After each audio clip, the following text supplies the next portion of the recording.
Okay. Hey there, everybody. Was getting stuff set up. So, without further ado, let's get started here. Get things going. Can move the camera right there. Okay. Right here. All right, everybody. So, I'm just going to start shuffling. Let's see what we can do here.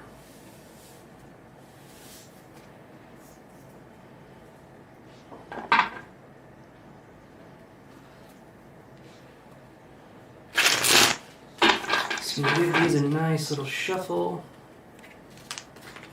before we start. Hopefully everyone had a good week and a good weekend. It was a little hectic for me, but something that I feel like we need. Let me go down a little bit more. There we go. Now I feel like you can see a little bit more of me. Alright. So let's get this going. Let's see what we can do.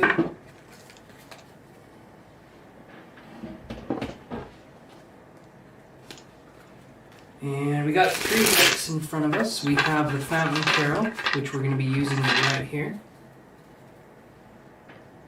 That's the Fountain Tarot. And then we have the True Black Tarot, which are these ones that I'm going to be using as well. And then we have our energy cards, which I will show you in just a second.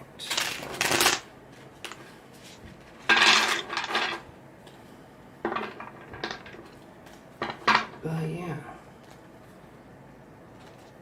Hey Amber, I am doing good. How have you been?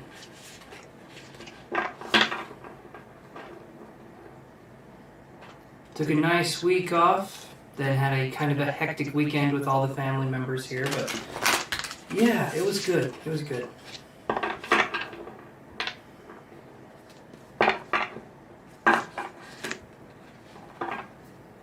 Let's do this. Let's do some more shuffling here.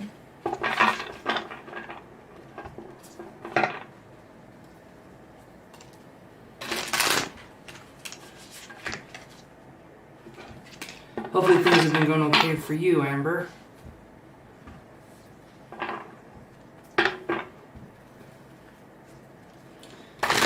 Alright, let's get these nice and shuffled here. Tried to be a little bit more punctual this time. Instead of being almost 8:30 on our starting time, we started a little bit after 8, so eventually I'll dial that in.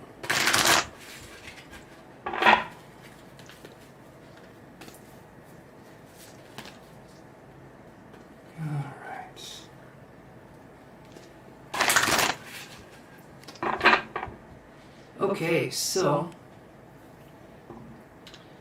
let's see what we got here. So we'll do June 8th through Tuesday, Wednesday. So we'll do June 8th and June 9th, and then we will start on our questions. Or, well, let's do that. It's been a minute since I've come back on here to do that. So let me do these questions here. Or these generals for everybody. Okay.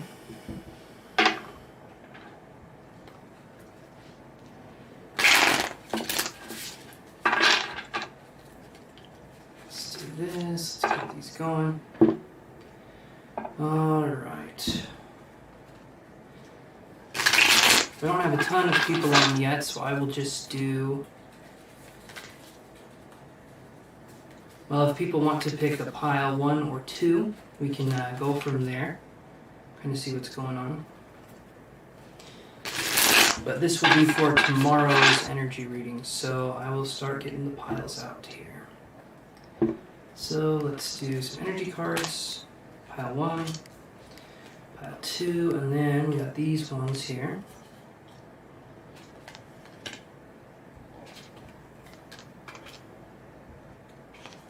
You know what, actually, let me grab... Oh, we can do these ones like this. Okay, so we'll read pile 1 first, and go from there. Hopefully you guys can hear me okay. I'm thinking the mic is there working, so... Alright, so pile 1, we have patience, in reverse here. The Empress in reverse. Right there. And then we have the Queen of Coins, or Queen of Pentacles in reverse. So this right here, there's a lot of, this could be us not wanting to wait to make money. When I see the Empress in reverse, that's generally a Taurus card. But then when I see the Queen of Coins in reverse, which also has some Taurian energy as well, this to me is either we're dealing with someone who has negative earth sign properties, right? Someone who could be very selfish, or someone who could be very, like, not exactly a nice person. Okay, that could be one way we could read this. Another thing is we could be dealing with people who don't necessarily have our best interests. Another way we can read this is that we are being impatient. Maybe something's going on and we're needing money, or we're needing something to happen, and we feel like we have to kind of push things along. So there could be this feeling of having to do everything ourselves in such a way that it's kind of exhausting. Like we have to pick ourselves up by our bootstraps, and it's kind of hard for us to do this. But in order for it to be done right, we keep telling ourselves we have to do it this certain way, even though this certain way we're doing things could be very well exhausting. You could also be dealing, like I was talking about, with a negative earth sign, so Capricorn, Taurus, or Virgo. And so that right there would be kind of difficult to deal with, because this right here to me feels like we're waiting for money, or we're waiting for something to come in, and it's just not quite happening yet. So that's what I'm getting here, starting off, and this would be for Tuesday. So this would be for tomorrow's reading, but that's what I'm getting right here in pile 1. So let's see what else we have coming up here. So this is pile 2. And we have door to personal healing and happiness. Okay. 5 of Cups in reverse. That's what it looks like when it's upright. Okay.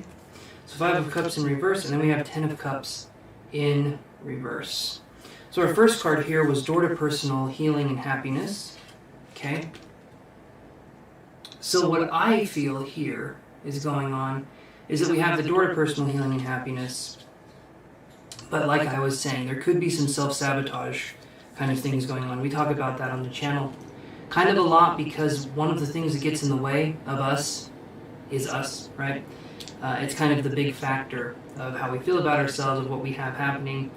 And I feel like things need to kind of take their course. They need to take their time. When I see 5 of Cups in reverse, to me this is a good card. 5 of Cups upright is kind of like a bad card. It's like emotionally feeling unfulfilled, feeling like things aren't working. It's halfway through the cycle of the tarot cards where it's like not being able to see kind of the progress we've made, but also feeling kind of like lost or maybe hopeless in some sense. When it's in reverse, though, there could be a sense of some inspiring energy coming in. However, we also have 10 of Cups in reverse. So this to me is saying that we're going through some struggles. These will not last forever. These struggles won't last forever, but what will be something is how we act and how we react to the situations that are presented to us. So some of us will be given contracts to sign. Some of us will be given different opportunities. The important thing to do, especially since it's Mercury in retrograde, is to really look at everything we do before we sign anything, before we take that next step. I'm not saying don't do it. What I am saying is listen to that inner self. Listen to kind of that voice that says whether this is a good fit for you or not.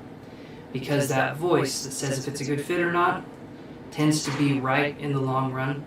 But I understand some of us grew up where we couldn't trust those around us. We can't necessarily trust ourselves, and so this is a healing journey as well, where we're focusing on shadow work, and we're focusing on remaining loyal to ourselves through even difficult times by giving ourselves gentle reminders that everything is okay and that we can breathe, and that life, even if we do it perfectly, nobody gets out alive, right? So let's mess up, let's get a little messy, and let's focus on bringing ourselves into that level of awareness where we can let things happen for us and happen to us that are in a positive direction for us. Okay, so that was Tuesday's general reading. So I'm just going to grab this really quick here. we go. Okay, so let's move on to Wednesday. Wednesday's reading.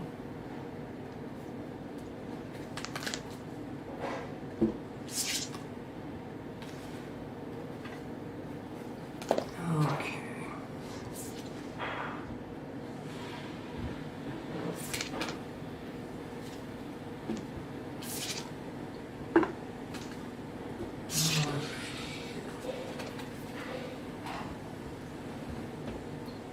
See something here.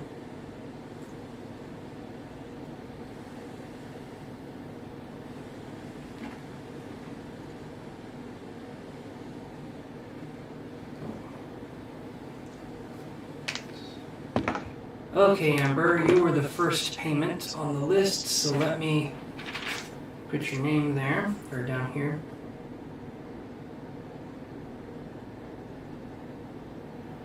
We're going to address the next day, and then we will get started on the questions. So Amber is the first on the paid list here. Okay. Let's get ready for Wednesday, and then we will go into questions. Let's do Wednesday here. All right, let me pull up the sleeves. There we go. Let's shuffle these cards up, everybody.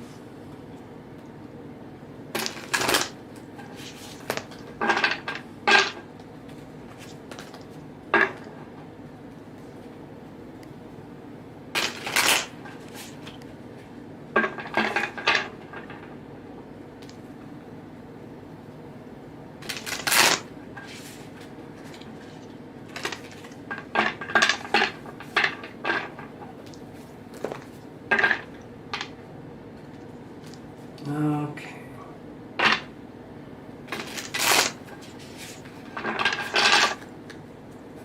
These ones take a little bit longer to shuffle, these True Black Tarot cards, because they are amazing. They're amazing cards, have awesome artwork. They're a little bit thicker, so they take a little bit longer for me to shuffle.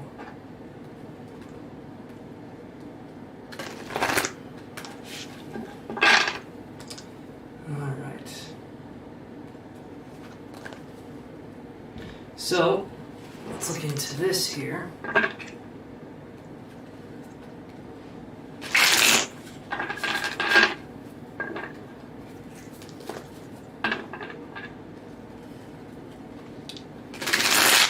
Ooh, those are some good shuffles right there. That is what I enjoy. Let's do it one more time. Okay.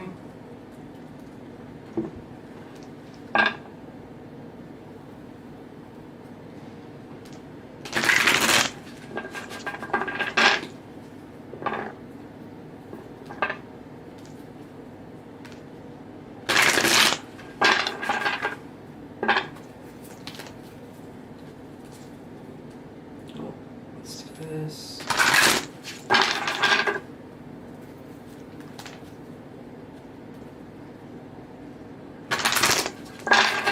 Okay, we got pile one, we got pile two. If someone wants to pick, they can. If not, I'm just going to go with pile one first. Okay, so we'll go with pile one here. And so this is for Wednesday, okay, June 9th, I do believe. So we have Angel of Love, Ten of Coins in reverse here.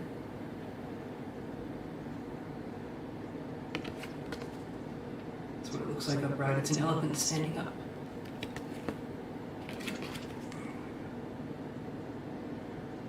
Okay. And then the World card, also in reverse, which isn't a bad card if it's in reverse. What it means is that we could be resisting a cycle. So the World in reverse, Angel of Love, and the Ten of Coins in reverse. Again, on Wednesday, a message of self-love. Definitely something I've been needing to hear. is allowing ourselves to make mistakes to grow. Not allowing ourselves to keep making the same mistake, but allowing ourselves to make mistakes and to learn without having that harsh critic voice in our head telling us this is wrong or this is stupid. The only way we get better at something is to humble ourselves enough to, hey Liz, how you doing? Humble ourselves enough to actually learn the thing that we need to learn. Otherwise, what's the point, right? We need to allow ourselves to experience life, and the way we do that is to just allow ourselves to feel a connection in our own lives, right? I say it all the time.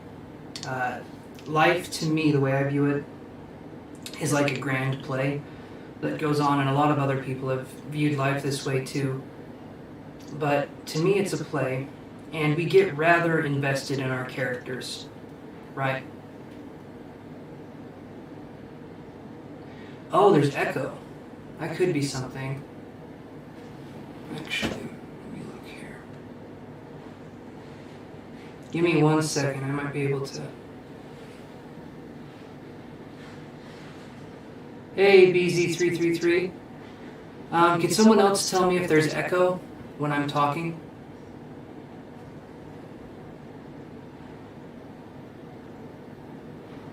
Yes, thank you so much for your donation. I'll put you on the list here.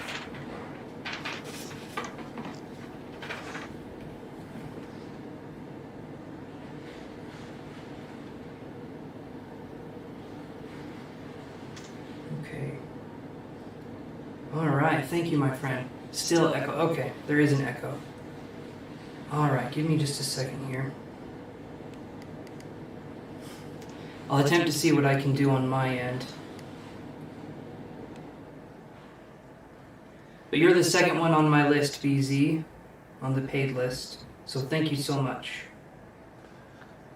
Okay, let's look what we can do for the echo.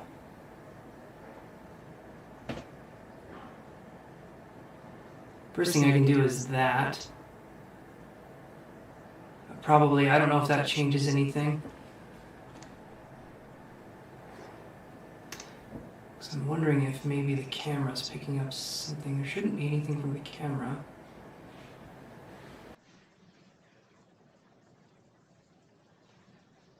Am I still echoey, you guys?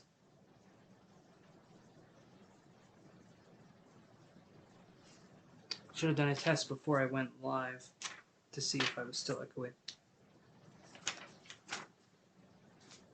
And thank you, Liz, for telling me. So BZ is our second one on the list here.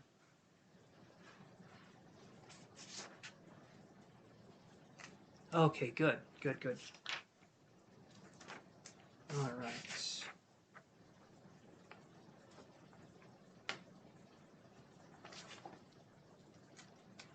Good. Perfect. I'm glad it's better, because if that didn't work, I wouldn't have known what to do. So I'm glad that worked. Okay. So let's move on to this pile here. And thank you guys for being patient for that. So we will have Amber first, and then BZ, you will be second on the paid list. And yeah, let's see what we can do here. Hey, Sefwa, how you doing? Okay. So this is for Wednesday. This is just a general reading. This isn't for anyone in particular. And then after this, we'll go to the questions, Amber, and then BZ after. Okay, Goddess of the Moon in reverse. Actually, a pretty good looking card in my opinion. So we have this energy coming down, kind of washing over her, right? And there is water here that symbolizes that connection to the moon and the water, the tidal, the tidal waves and things like that come from the moon. When this is in reverse, we could be dealing with not wanting to address subconscious issues. But let's look at the rest of these cards to kind of see there. So then we have Three of Wands in reverse as well. Kind of hard to see that one. So when this is upright, you'll notice I'm pretty sure it's a seagull going down into the water. Looks like 5 of them in the back, or 4 of them in the background. And they're going for these fish. So they're going for food. When this is in reverse, though, again, it's that refusal to dive deeper, right? Because we have the water theme here, we have that diving deeper card, and then to top things off, we have the Chariot in reverse. The Chariot is the Cancer card, okay? If this is in reverse, Cancer deals with emotions, right? So right here, this is us not wanting to dive deep, not wanting to look into our own emotions. Maybe it's too painful to go there. I kind of view it as right now, it feels like people are going through kind of emotional or like psychic surgery where we go in, we get rid of what no longer serves us, right? What no longer sparks joy. In so doing, that can bring up some very painful things. Um, I know from firsthand when we work with other people that are energetically in tuned, or we just work on ourselves, once we kind of address one issue, other issues come up, and that can be kind of hard because it feels like we open the floodgates, but it's good to open those floodgates because without that, then there's no progression, right? The hard part is remaining honest or staying honest. Oh, thank you very much, Sefwa. I appreciate that. Thank you so much. Okay.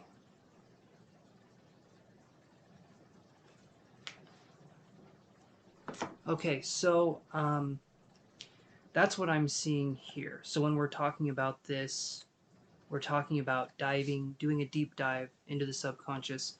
And we do that by first allowing ourselves to be as present in the moment as we can, so that then we can experience kind of what it is that life or our own spirit wants to teach us. Okay, and that's something that is very um, it's hard to do, but it's also very necessary to do. And I think you guys understand why I'm saying it's necessary, because without that, there is no kind of self-evolution or evolution of the self. So I'm going to put Sefwa on the list here, and we'll go from there. So let's do that. Yes, there we go. Thank you so much, Liz. I appreciate that. Okay, so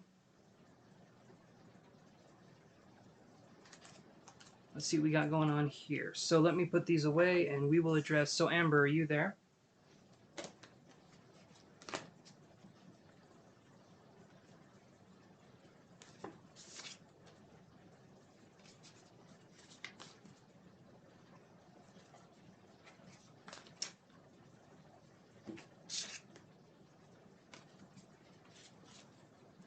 We have one of the cats right here.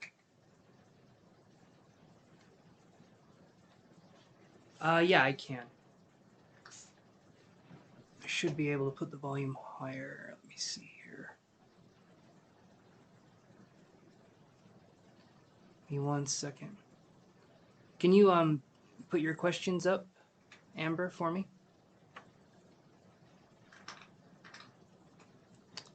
Well, I look at this here. Okay, so if I put the volume higher, then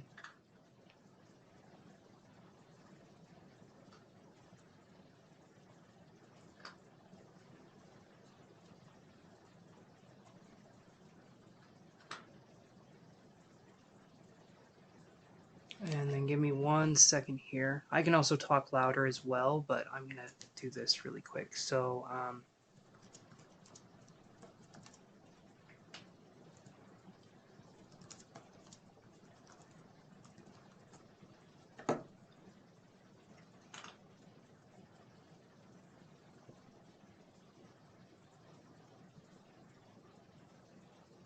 might be able to make that a little bit better. Okay, hold on. Let me go back here.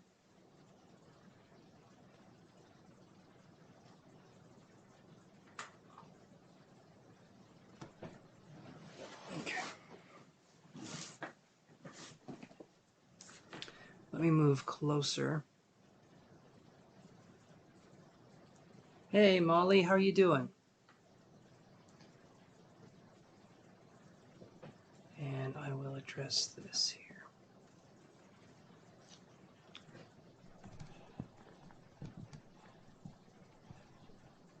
Okay, I moved the microphone closer. I adjusted it slightly. Hopefully I'm not echoey. But I hopefully you guys can hear me a little bit better. Okay, number 1, why don't I have much support from my brother? My family is very distant. 2, what's on the horizon for love? Any names, advice? Okay, so good, I'm glad you're good. So let's do this for Amber here. Why don't I have much support from my brother? My family is very distant. So let's look at that question right there.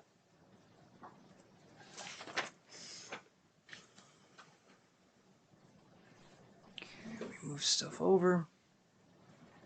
Let's get these nice and shuffled here, and let's see what we have.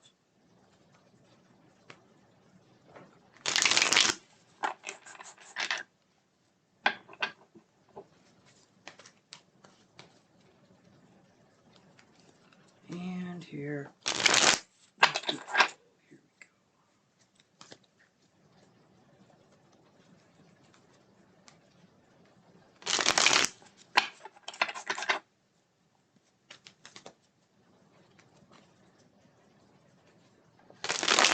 Do I sound okay now, guys? Is the sound all right?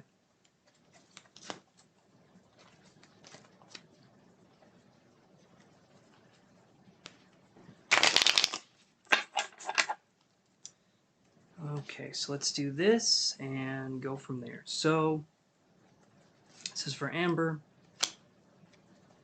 Okay. We shuffle these ones, and then I can read both of these together. Okay, good, good.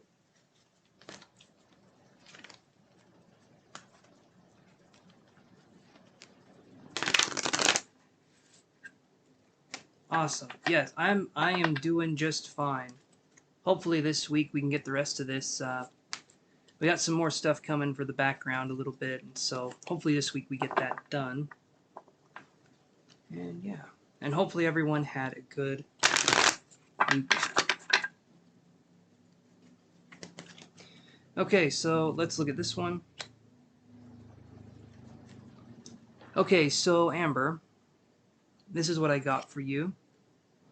So I get the Empress in reverse, okay, and then I get the 7th chakra Archangel Uriel right here. And what I feel with this is when I see the Empress in reverse, I'm going to ask, is your brother, is he an Earth sign? Is he a Taurus?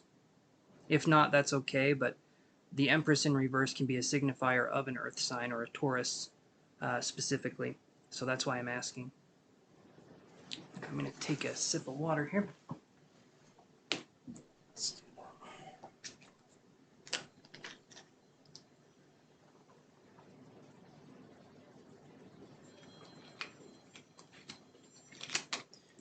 Okay.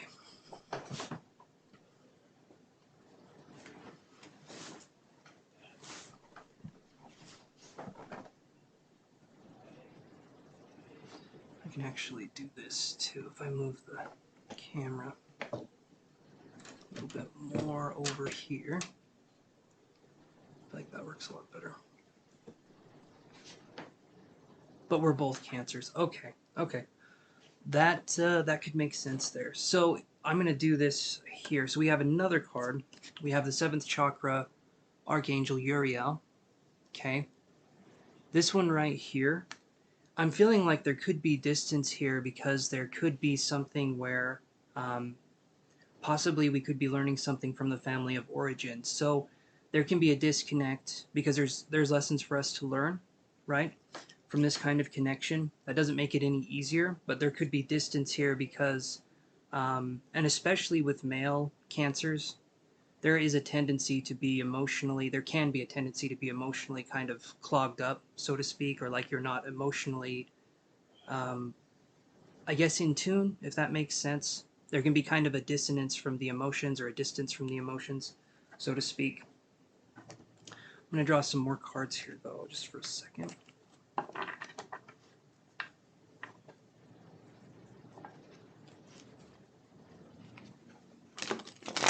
Okay, so Amber's brother, why is he distant? Let's get another card here.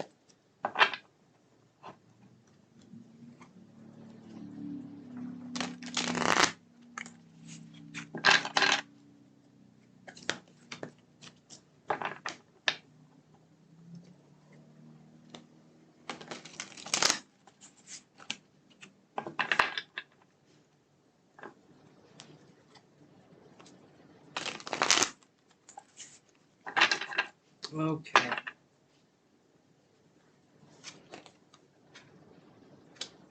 It's another one of these cards. This time it's in reverse. So, my personal feeling, Amber, with this is so there's a connection here. We have judgment in reverse, and then with the judgment, focus. With judgment in reverse, and then this card upright, 7th chakra, Archangel Uriel. To me, it's feeling like this was like a connection, maybe an agreement you guys made before uh, reincarnation, where I'm feeling like there's lessons that are being learned from this journey. Doesn't make it any less painful, but I feel like the distance is there to kind of that's a tough one. That's a tough one because it is family that we're talking about, but it just feels like there's some emotional things are emotionally and spiritually clogged up. So it feels like any kind of contact or any kind of reaching out for a connection is met with this person not necessarily knowing how to handle themselves. So how could they handle a family member in that sense? That's what I'm feeling here. Amber, does any of this make sense so far?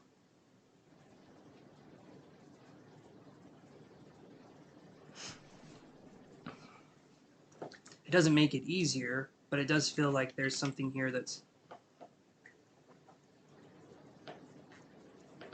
blocking that connection.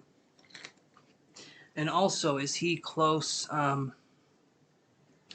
Is he close with your mother too? Because we were talking about it that one time. If he's still close with that side of the family, there could be a tendency to um, sometimes depending on how it's going in a narcissistic situation, if that's what you grew up with, there can be kind of a scapegoat, like a black sheep of the family, and then a golden child of the family. And oftentimes, the golden child will kind of not want to give that up, and so they'll stay with the family of origin, even if they're not necessarily good. That can be something that's happening too. But you let me know, Amber, if any of this is making sense. If it's not, that's okay too. But it does feel like there's some emotional congestion that way. And I can go. Let's see, where did I put that pen? There it is.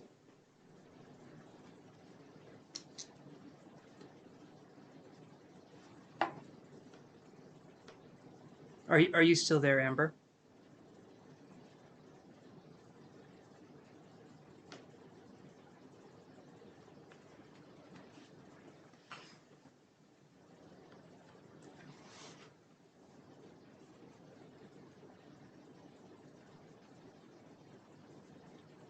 Yeah, okay, so that makes sense.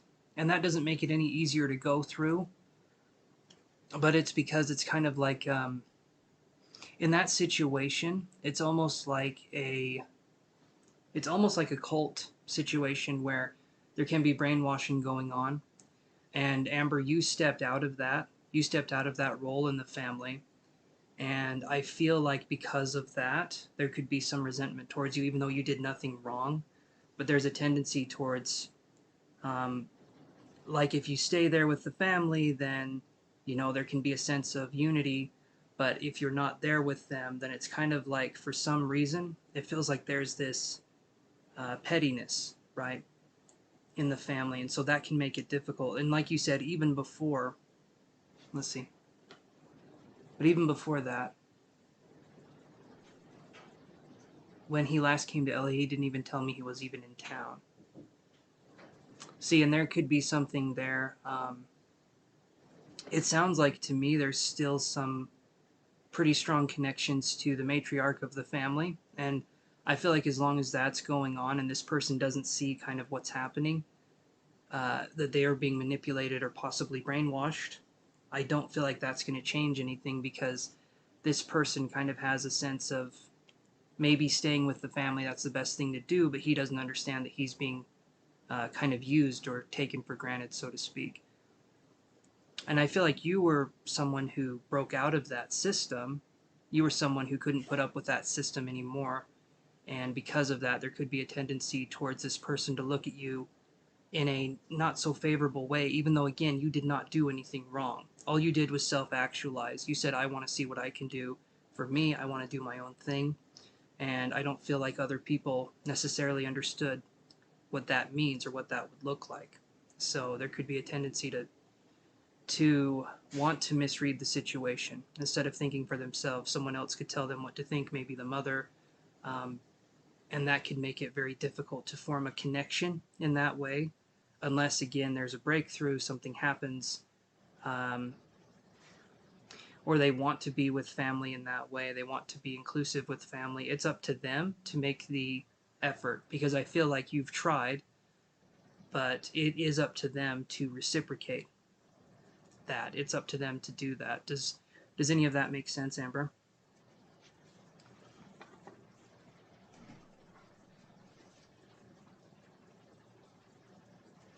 You feel like he looks down on you, he makes a lot more money and has a glitzy lifestyle. Well, that's great, but that's not going to be. I've said it before and I'll say it again. You can't take it with you when you go, right? So he may be living it up now, but there's going to be missed opportunities that happen from there. And if he is looking down on you, that's obviously not right. But he also doesn't sound like he knows kind of what he wants or what's going on. Sometimes in a narcissistic family of origin, the parent, right, can override the child's natural desire to do things. So they take away their sense of self or identity. And because of that, they could be told that having this certain thing is going to make them happy. But it's up to him to see what makes him happy and sort of grow from that kind of lesson. Those are some pretty big life lessons, but he needs to kind of wake up and see that there are things in this world that money cannot buy, and that's family, that's connection, and hopefully he can come around and see that. I'm sorry you're going through that, Amber. Does any of that make sense?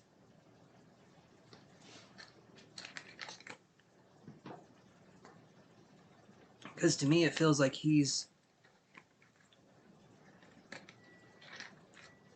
I'm sorry. I'm sorry you've gone through that. He treats you the same way our dad treats us, which I imagine would be avoidant, right? Very avoidant, very dismissive with your emotions or your feelings. Kind of a person that comes in and sort of doesn't care in that way. At least that's what I would feel.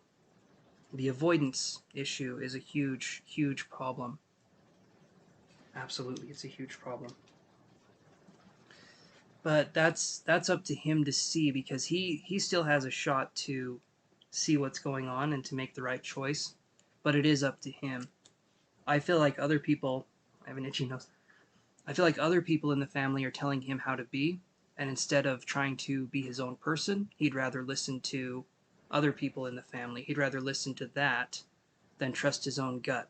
Because I feel like at a young age he was told that he wasn't safe, and that the only way for him to be safe would be to kind of pledge allegiance to the family in some sort of way. Because he was. That's what I'm feeling here. And there could be a lot of issues here, but I feel like both you and him came to learn spiritual lessons. Once a year, wow. Wow, that is I'm so sorry. That's awful. That's that's horrible. And that would explain why he grew up the way he did because your dad is your role model in a way. And if you don't have that good of a connection, then of course you're not going to be in touch with that part of you when you grow up. You're going to be distant, you're going to be the same way. You're going to be very man, once a year. That I'm sorry. I'm sorry that happened because that is not right. Christmas. I see. Okay. So he called you once a year around Christmas to talk to you, and that's even further dismissive, right? Hey, Christine, how are you doing? That's even being further dismissive because you can't be sad on Christmas, right? You can't be upset on Christmas. You're supposed to be really happy. So that's just avoidant on top of being avoidant. And that's something that's going to take some time to heal, and hopefully he does. But I do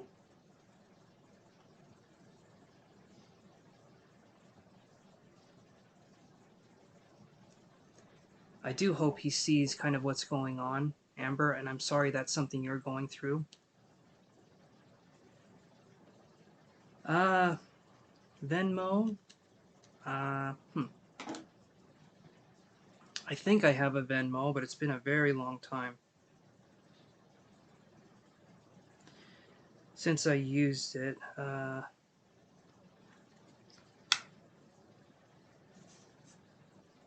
Give me 1 second here.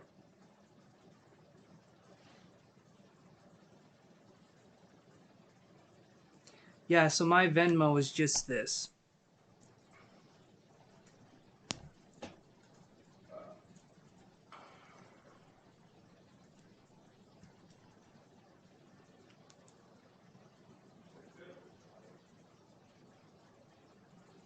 Just put the at there first.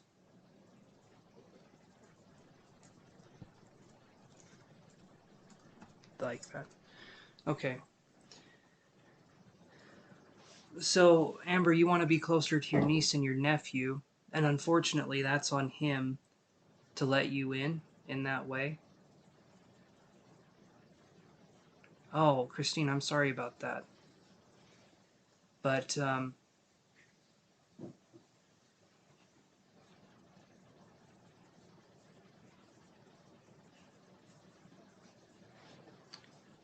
I'm sorry that's the case, Amber. It sounds to me like he's still in that programming that you uh, are getting out of, right?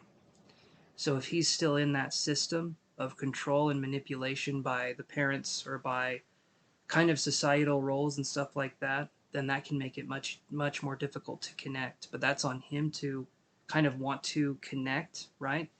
Um, Hopefully, if he's getting help, he can see kind of what's going on eventually, because that's going to be a huge thing for him moving forward. Because it's kind of like people that can be like your brother can feel like something is missing. I would feel like maybe I'm upset or I'm angry a lot or I'm quick to like be upset or I'm quick to dismiss other people's opinions or whatever. These people, until they kind of make breakthroughs and strides, will be that way. Um, and that's not an easy thing to go through. I can understand that, but if it's his call on how close you can be to his kids, unfortunately.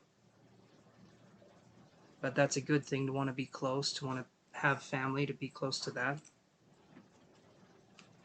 Thank you, Christine.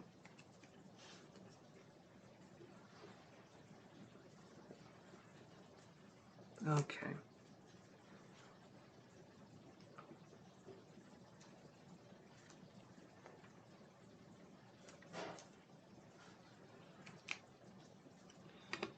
So, um, does that make sense, Amber? You're on the list, Christine. So I'm on Amber. Then we have BZ, and then we have Sethwa, um, and then you. So you are on the list. I'm reading Amber first, but you're about 4 down. But you are listed, my friend.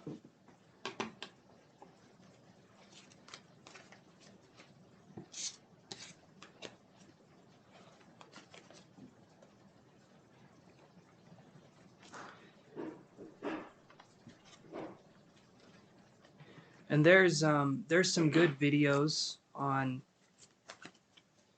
This is kind of an issue that comes up from time to time, and I think her name is Dr. Romani, talks about growing up in, and Dr. Romani and Lisa Romero on YouTube, they talk about like the narcissistic family of origin and different things that have happened to them. Lisa Romano especially is someone that I think is really good, and I like Dr. Ramani too, but these people talk about the narcissistic family of origin and things that can happen because when we learn more about it, we start taking it a lot less personal eventually. Like, it still hurts, it's still horrible, but it's something that we can actually understand is kind of like it's a systematic thing, the way these people can work. And so that's something that I feel like would be really good to look into, because when we're talking about the healing journey, the narcissistic part can make us into people that we don't necessarily want to be. It's kind of like we have to clear the cobwebs to like self-actualize, to be ourselves, and to have and to feel like it's okay to have our own personality and our own traits and our own way of being. Um, that's okay, Christine. That's okay. Work on your questions because it's going to be a minute. I try to spend time here and I try to talk and get things going, but yeah, so I would say, Amber, check that out, and I can address your next question too. But so that's making sense so far. Do you want to go to the next question here?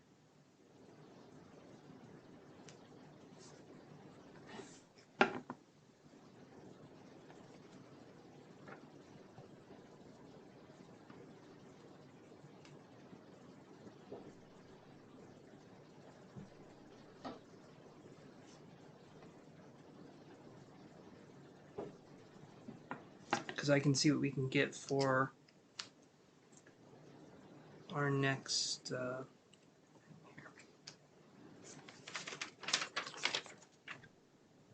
So the more, and this is something that's important too, and nobody wants to hear it, but it is very, very important.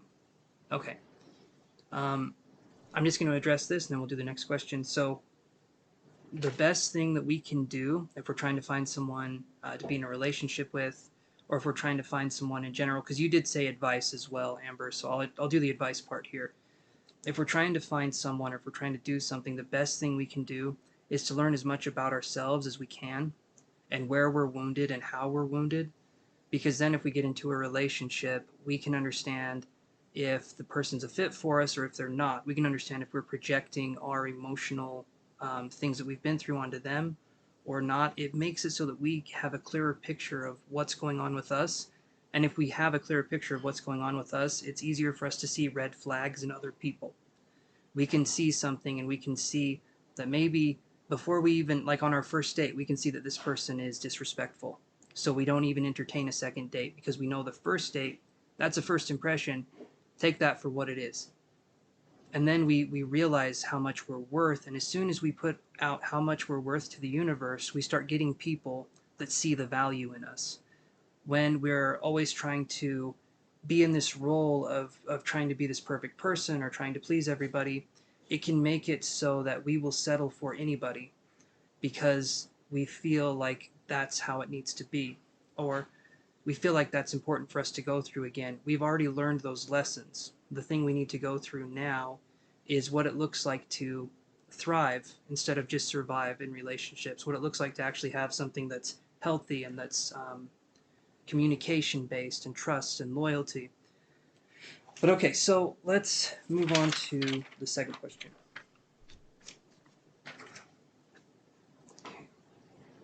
And I've got tons of resources for stuff like that too. I always use the School of Life, which is also on YouTube, as an example. Those guys are really good.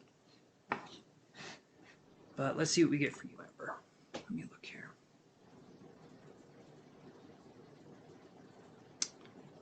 Okay.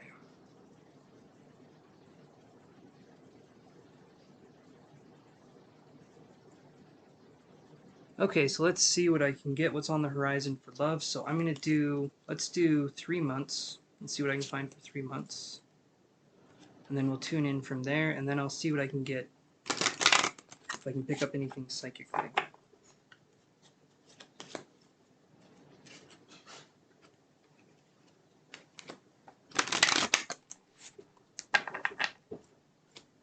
I think the saying goes, it's important to know what we stand for, or else we'll fall for anything, right?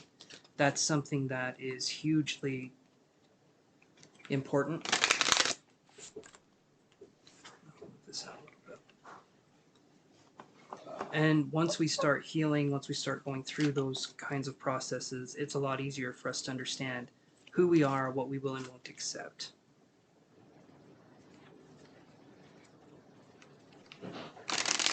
Okay, so let me see what I get here. So we'll do 3 months. I'll see what I can find for 3 months and go from there. So the first month, let's do 3 months from now. So we'll have June, July, and August that come up here, and let's see what comes up. So June, July, and August. Okay, so right here in July, I get intimacy, which is really good. And intimacy is really, this is an interesting one because, and I've heard this before and probably everyone else has too, intimacy is into me I see, right? So that's why it's important to know ourselves, because then we can understand the other person. We know ourselves well enough, we can understand the other person, right? So I am seeing that July is going to be, there could be something coming up in July. So I'm going to take the rest of these cards, I'm going to put them in here, and then I'm going to see what we can get for July coming up and if I can get any names. So let's do that here.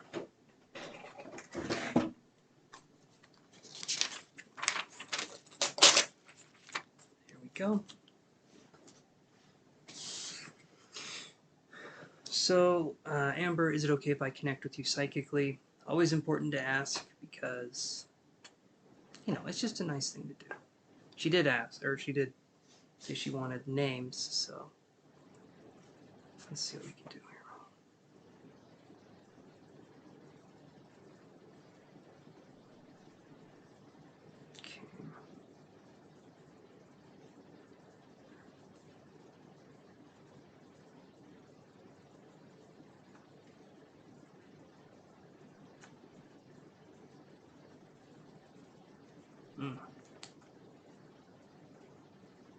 Okay.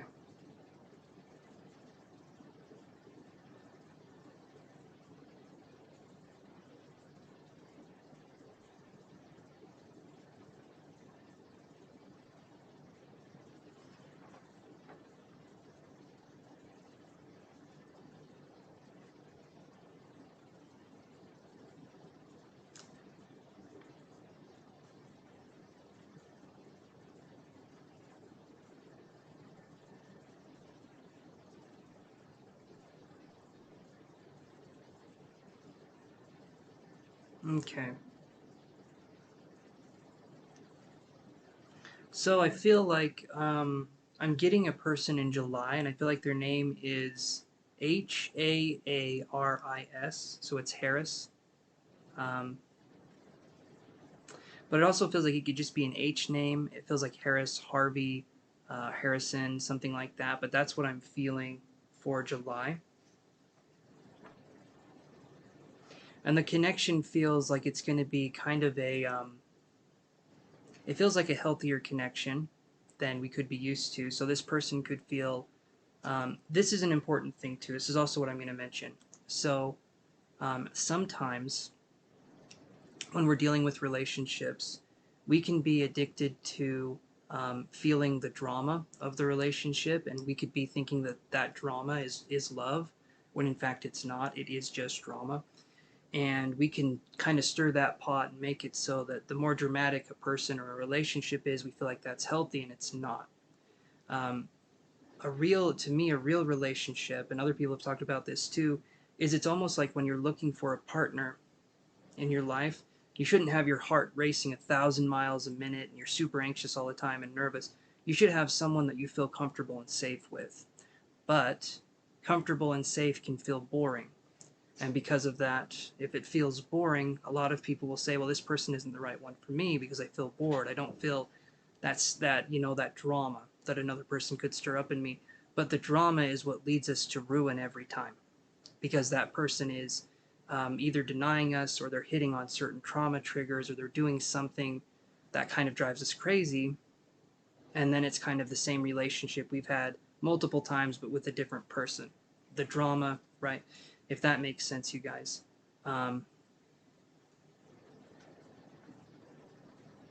Hey, Jasmine, I will take a look at your question. Thank you very much for the donation. I will put you on the list here.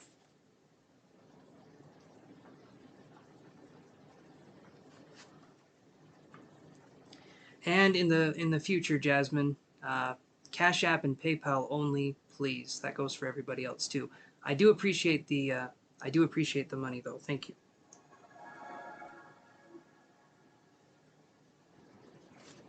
Okay.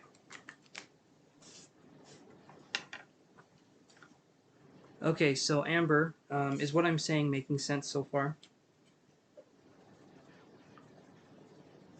It's good to have a feeling of like wanting to be with the person, wanting to be around the person, the butterflies when we first meet them and stuff. But eventually, we almost want to feel kind of bored with them because they don't bring the drama to the table. As soon as drama starts being brought, the relationship can start to falter. The drama is kind of what ruins the relationship in a way. So hopefully that makes sense. And like I said, I do feel like it's an H name, so it's like a Harris or a Harvey. It does feel like an H name. Could just be Harry as well, but to me, the IS kind of came in, so that's what I was feeling. Hey, Ibrahim, how you doing, buddy?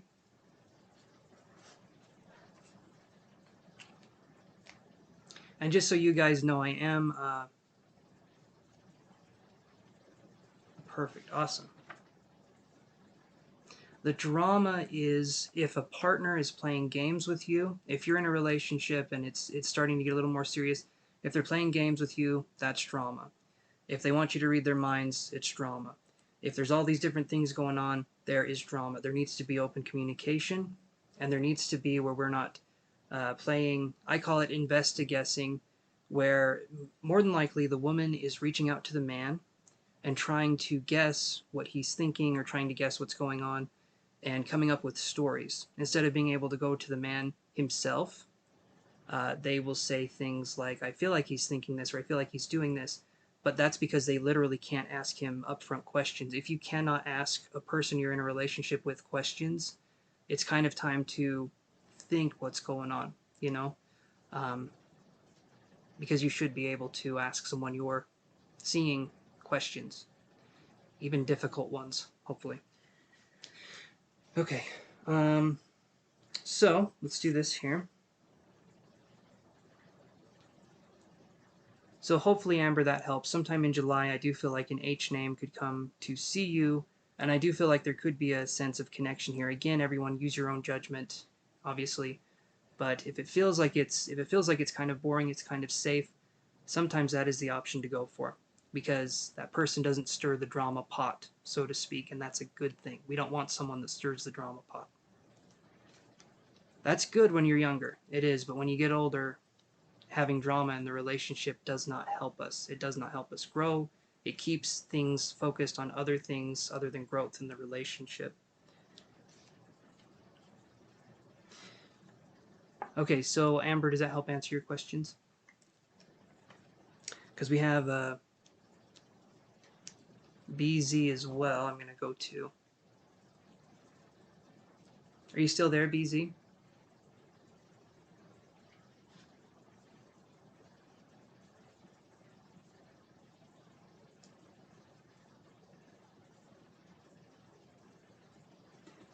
Take a drink here.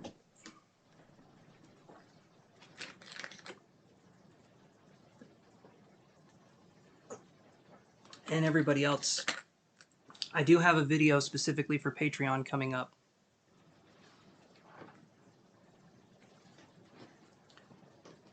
Oh, hey, Jenny G. Yeah, that's very sweet of you to say. You're very, very welcome, Amber. Very welcome. Awesome, BZ. Thank you very much. I got your questions. Okay, should I move and continue invest time and money in my training? Oh, and then, okay. So let's do this.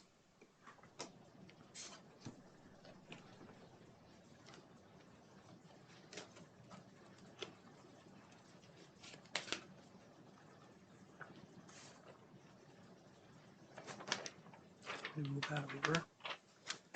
This is first. like I've been saying, you guys, a lot of it is check out the School of Life on these kinds of questions as well. I've learned a lot from them. So you can just look them up on YouTube, School of Life. They do little animated videos here. But let's see what we got going on here. So should I move and continue to invest time and money in my training? So let's address that one first. BZ, let's see what we get here. Should you move and invest time and money in your training?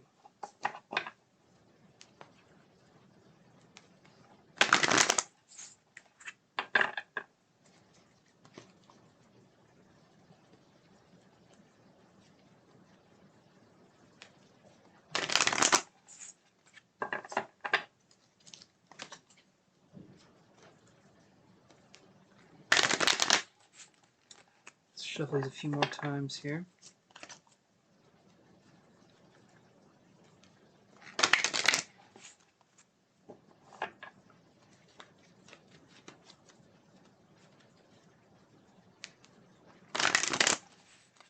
Should you continue to invest time and money in your training?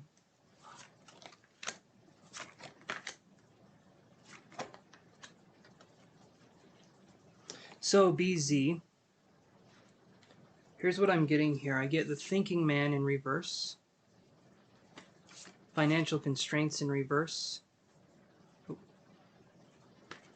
and goddess of the moon in reverse. Okay, so when I see these cards here, the thinking man in reverse, obviously you've been thinking about this. I feel like maybe we're even putting too much thought in it. Like we're thinking, and then we're thinking about thinking about thinking. So it's kind of like we're going through the steps, right? When I see financial constraints in reverse here, and then I see goddess of the moon in reverse, I'm going to ask you this, BZ. Do you feel like you should continue?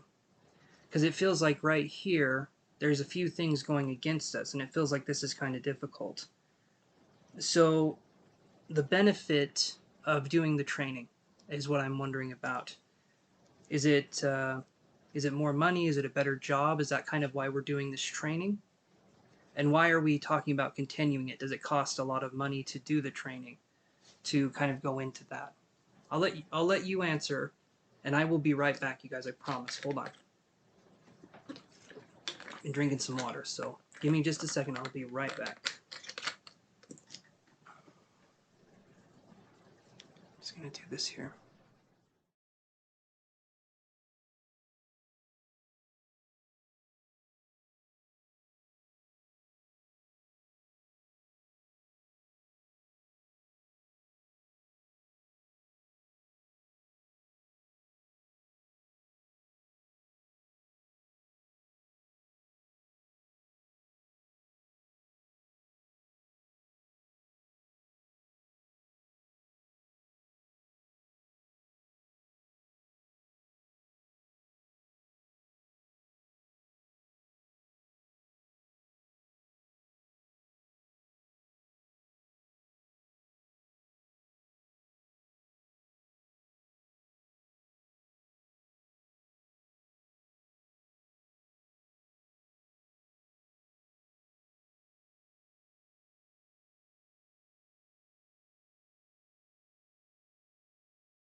Okay, guys. Sorry about that.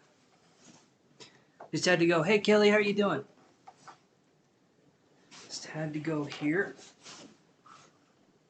So I leave and I come back, so when I do that screen, it's just me taking a break for 1 second. Had to go to the bathroom and then coming back.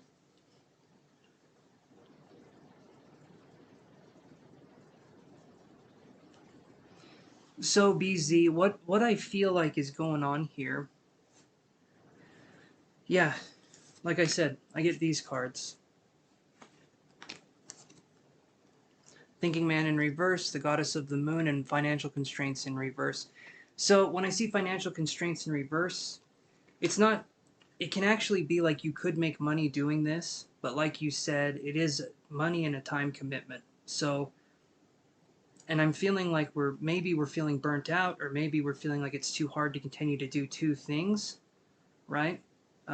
Is there any way where you could take a break from the training for the one job for a few months and then come back to it? Because that would be something I would say to try and do. Because to me, it feels like you're reaching burnout, or it feels like you're reaching this place where you're kind of losing the initiative, I guess, or the desire to keep going. Because this can be a difficult thing, especially if we're working, like you said, two jobs. Um,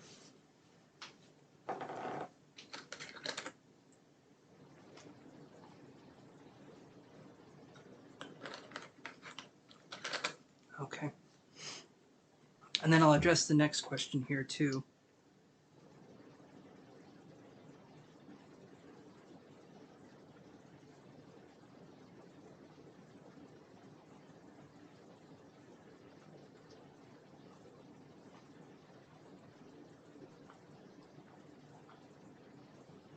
Okay. So, BZ, hopefully that makes sense.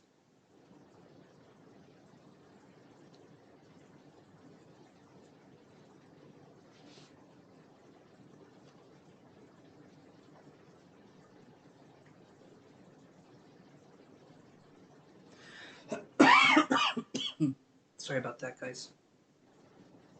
Okay, perfect.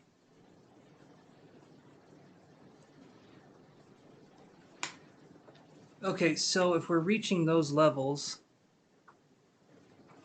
like I said, if there's any way you can stop just for a bit, the best thing to do, okay, the best thing to do is if you can stop for a bit, give it some time, and you still want to come back to it after you've given it some time, if that's something you can do, then you'll know if you really want to do it, if you really want to pursue it.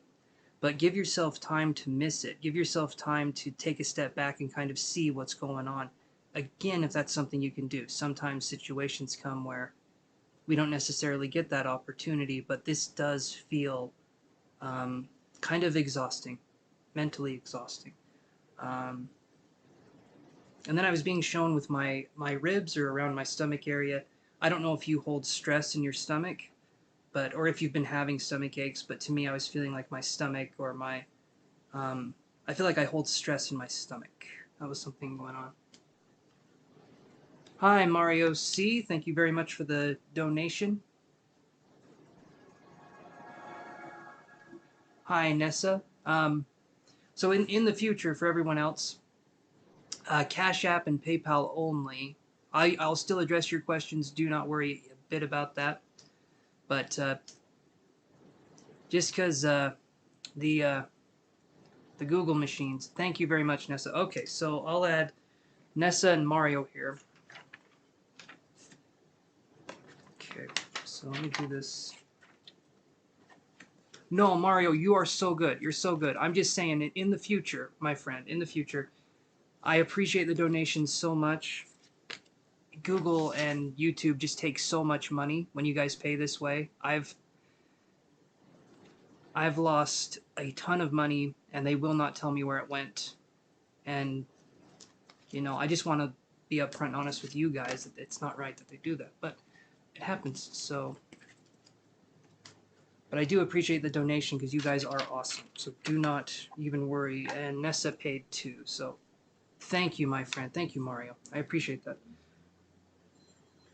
Okay, so BZ, I'm going to address your next question. 1 second here. I've got to look at my list and get this going. So we'll do Nessa, then we'll do Mario. So Nessa for 5. Okay, and then Mario for 5.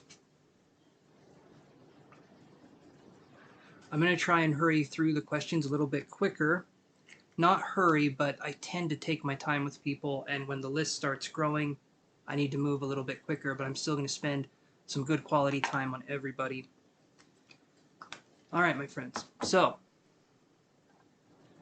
BZ's next question was, is it okay if we address your next question, BZ? Did that answer the first one for you?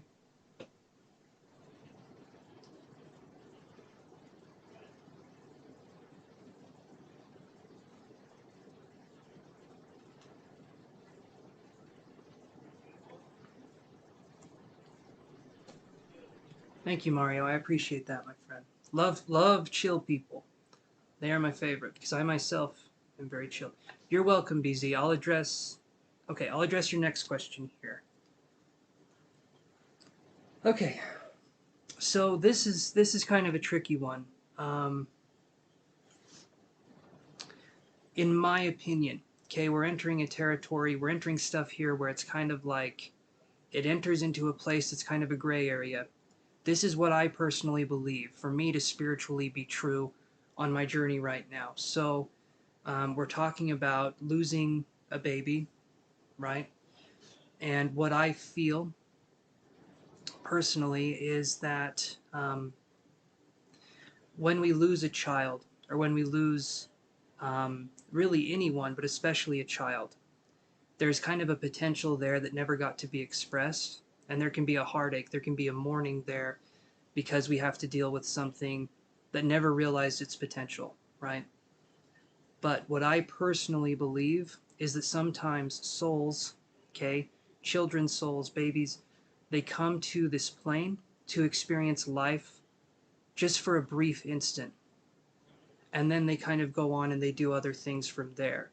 It's kind of like they had to reincarnate to experience something for an instant. And then they can go back into kind of the spirit plane and experience that again.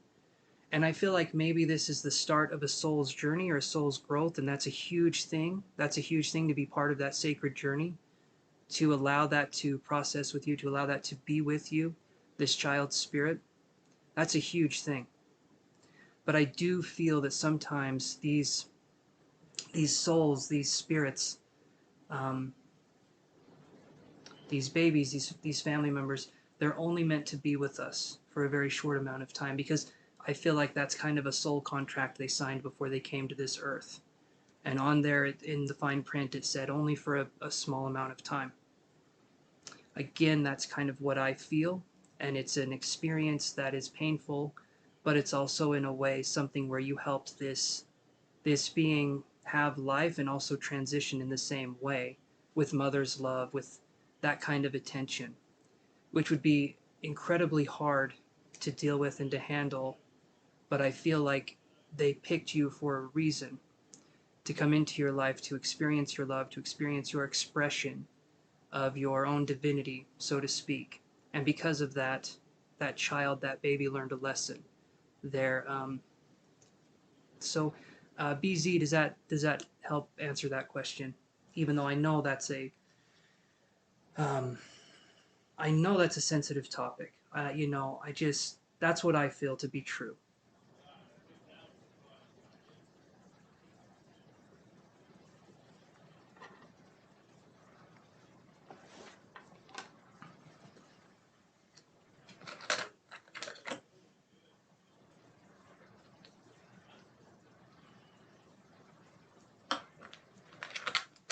Here, baby.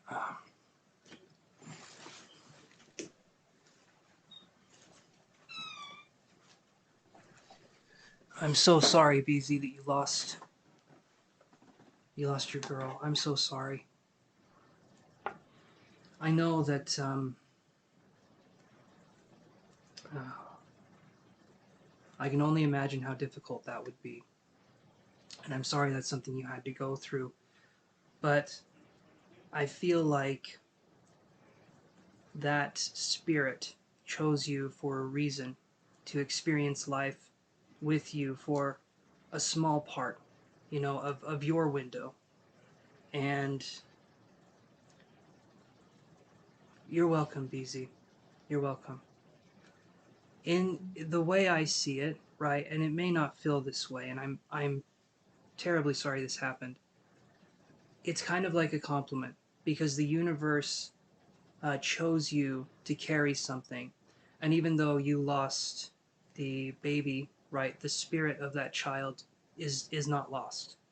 Um, we just know the incarnated form. We know us as beings with these bodies, but the spirit of your child. Oh, I'm so sorry.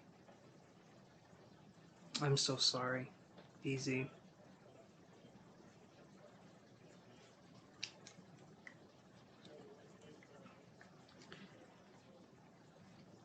Are you gonna keep BZ? Are you gonna keep trying to have children, or is there? Let me do something here. So let me look at the cards.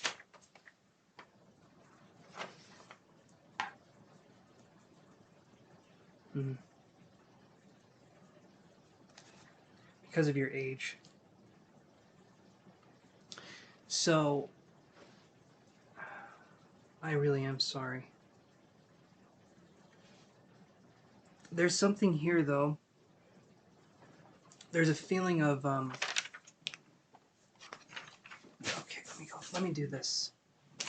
And everyone else that's kind of waiting in line, thank you so much for your patience. She was a miracle. Absolutely. Still is a miracle, by the way. Um, Whisper came to me as we're talking about this kind of child. So I do feel like there's still evidence of her presence around you. And I feel like maybe you can feel her energy sometimes. This baby's energy. But Whisper was something that I had come in, and so it's kind of like these subtle feelings. But I feel like you can, there's like a presence there. There's something there. Um, she was my first baby.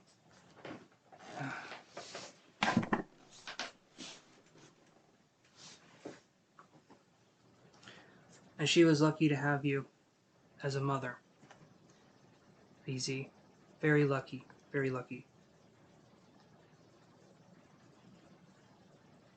Yeah, I'm sorry to hear that too. That's very difficult to deal with. But I can do this here.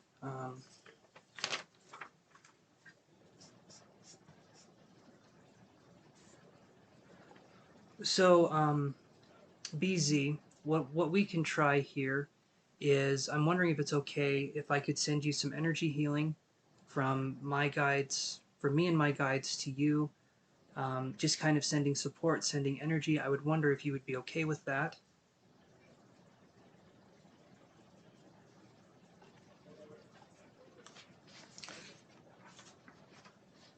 I obviously want to ask first because you are free to say yes or no. It's not going to hurt my feelings if you say no. Um, I just want to do that with people I feel connected with people I feel drawn to that could use some of that, if that's okay.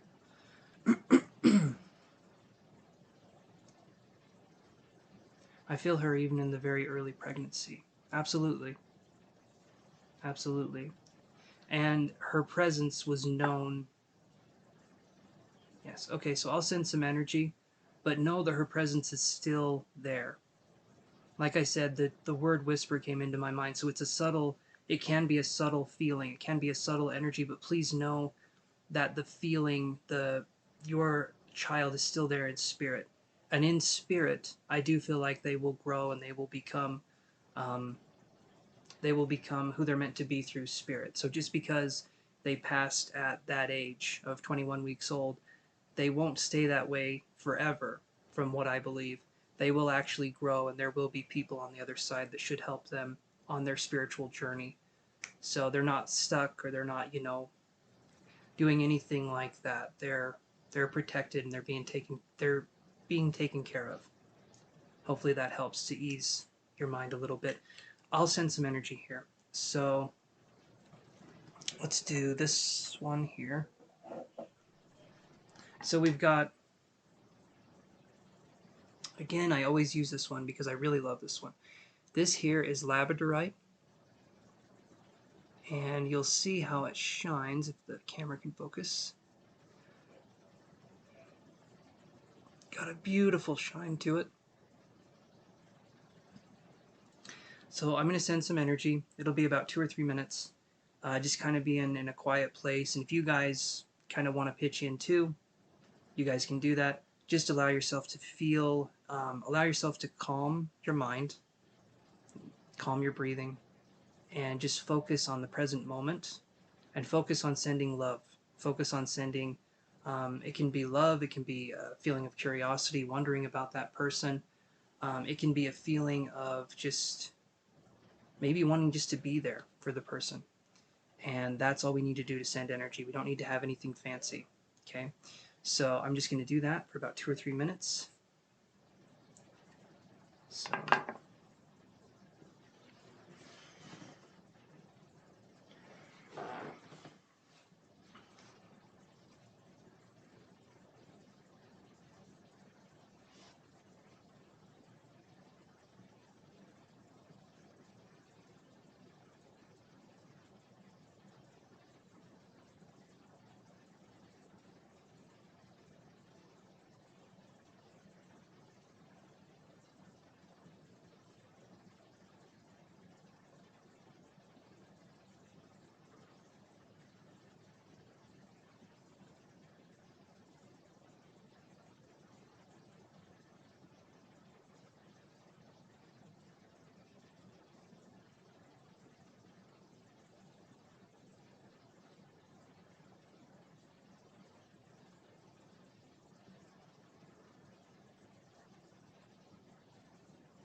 hey Lex, how you doing?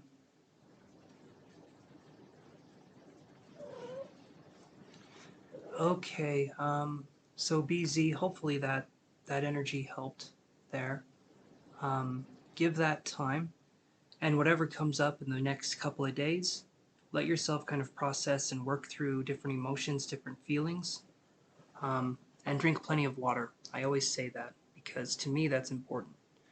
Always drink plenty of water. So I'm going to go to your next question here.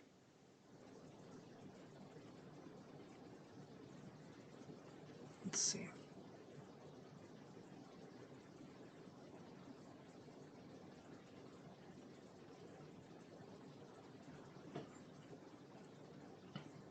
Okay. So I'm going to copy and paste this question just so I can look. Okay, let me do this. There we go.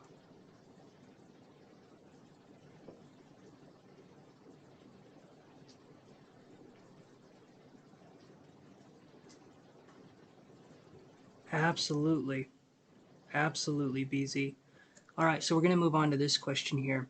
Any advice on my love connections? Can I ever meet the right person? Just broke up with my ex. You're okay.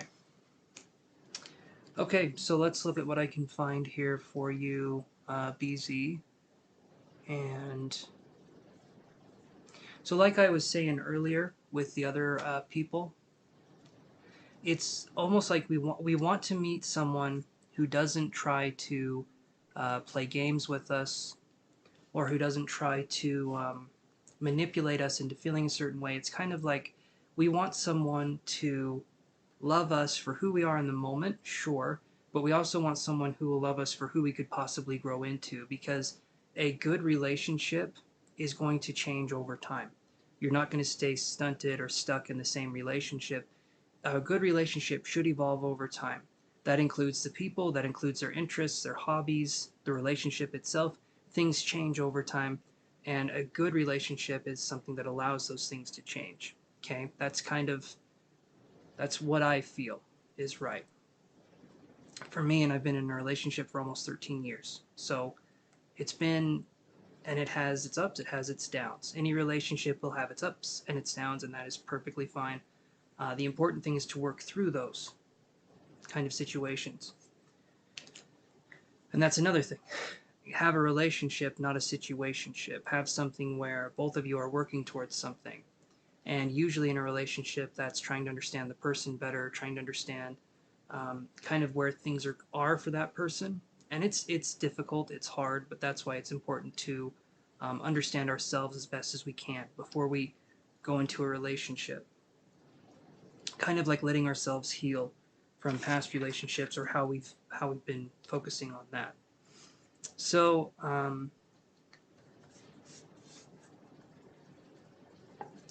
me see what I can get here about. So BZ, would it be okay if I tuned in psychically?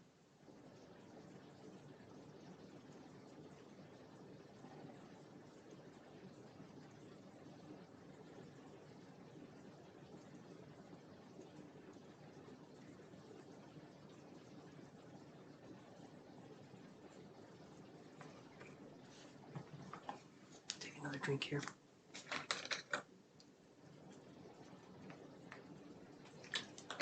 Alrighty, let's see.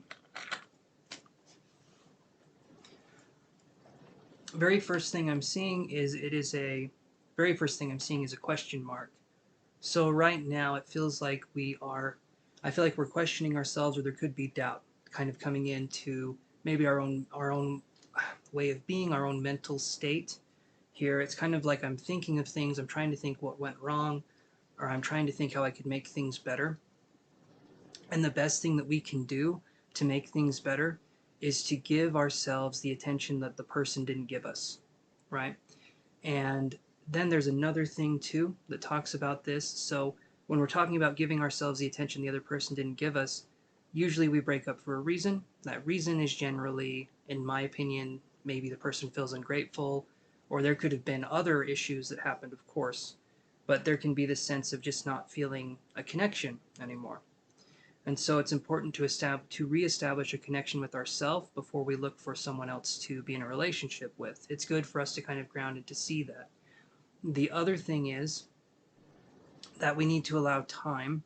Again, this is my opinion. We need to allow time for what happened to us to kind of sink in and to let ourselves heal from that.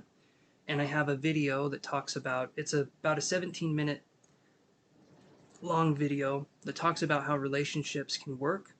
And when we get out of a relationship, it talks about how it's important for us to, we kind of go through the stages of grief when we're getting over a relationship, kind of like with anything else, with losing a loved one, with losing anything.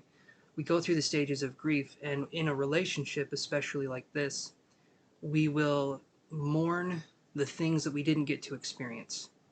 We'll mourn the vacations we didn't have with this person. We'll mourn the promises that never came true with this person. We'll mourn that. And that's normal. That's okay for us to mourn. That's okay for us to have that time.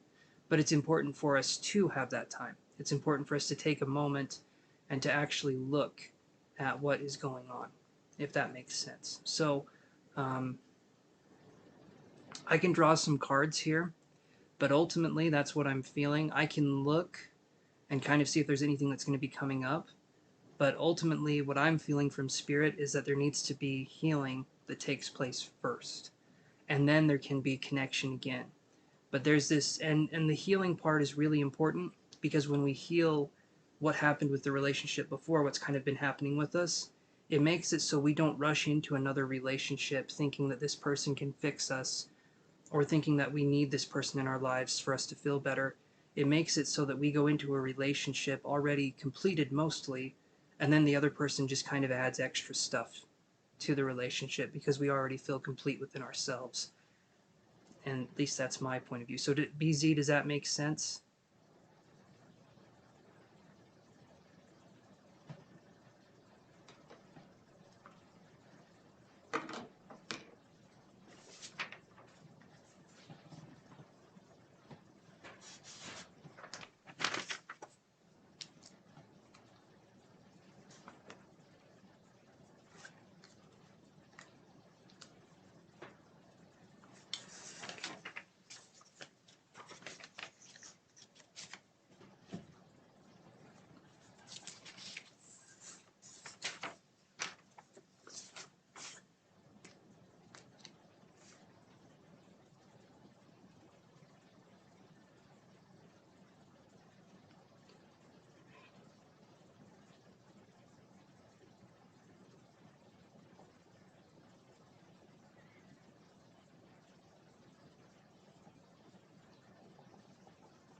Okay.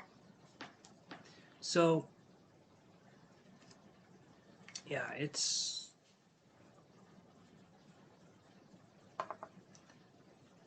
hard to know kind of until we know, right? Like until we know ourselves better, it's hard to know what's good for us. And it's the equivalent of kind of looking in a dark room with a flashlight. And then once we know ourselves better, instead of having a flashlight, we can go up and flip a light switch and we can see the whole room. So there can be a tendency to be kind of in the room with a flashlight looking around. When we find out who we are, when we find out about ourselves, it's having that light switch. It's being able to see things a little more clearly. Because there tends to be. Oh, BZ, thank you. That's very kind of you. Thank you so much. Wow, I appreciate that very, very much, my friend. Okay, so, yeah.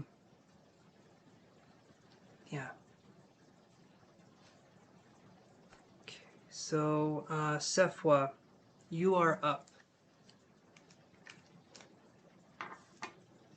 Are you still there?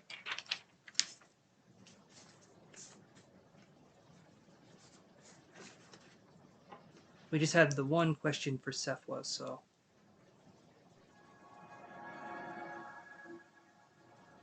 Thanks again, BZ. I appreciate that, and I wish you all the best. All the best, my friend.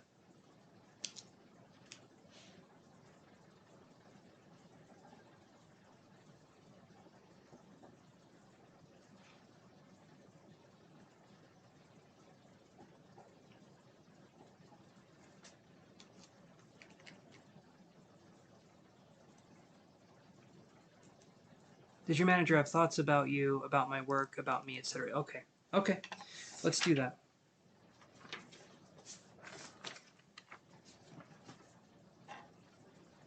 Does your manager have thoughts about you? Okay. So specifically, Sefwa, are we wondering if your manager is having thoughts in a way of relationship, or are we just looking at work? Because I have the energy cards, and I have, thank you, Lex. Wow.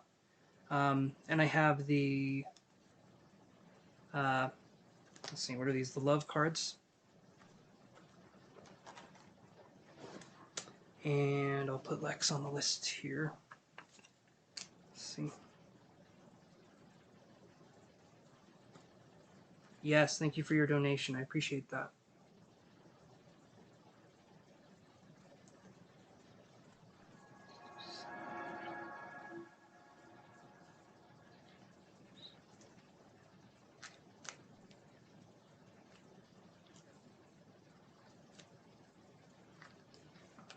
Thank you guys again so much. And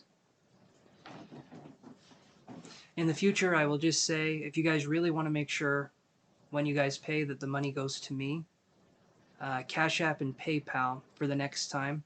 I appreciate any donation amount. Any donation amount is hugely appreciated. But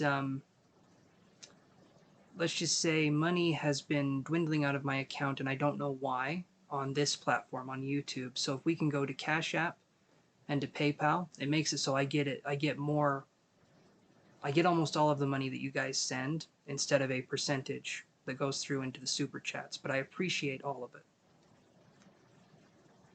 I think both, my work and if he likes me. Okay, Sepwa, perfect. Thank you for telling me that. I appreciate that. So let's look at this. Let us look at this here. So let's look at how he feels about your work, and I will do these cards, and then I will do the love cards, these ones, and we'll see how he feels about you in that way, okay? I feel like that's a good compromise, so let's look.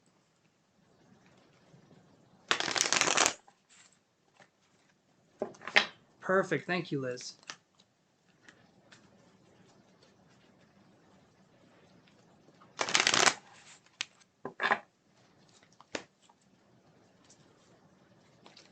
Okay.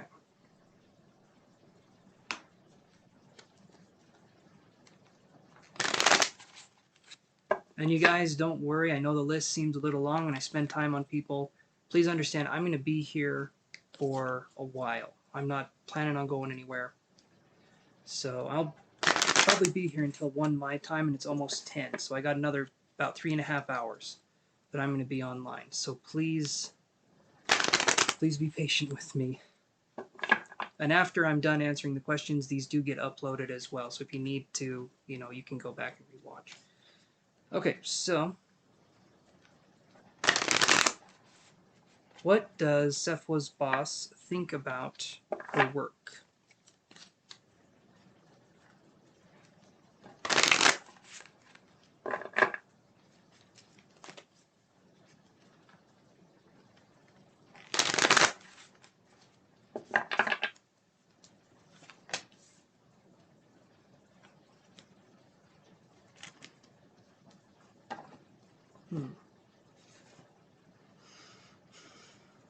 So I get this.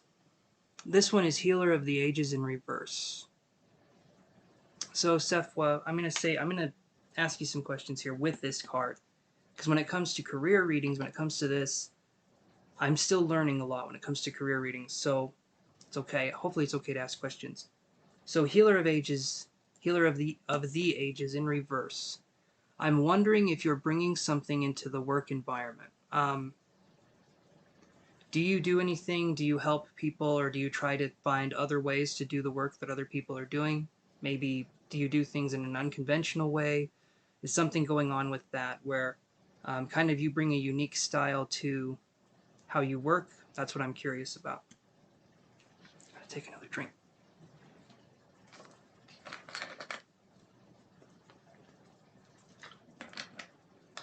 And now I have to cough a little.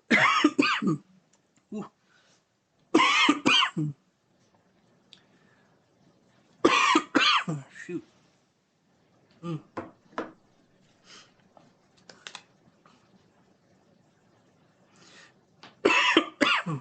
Sorry about that, guys.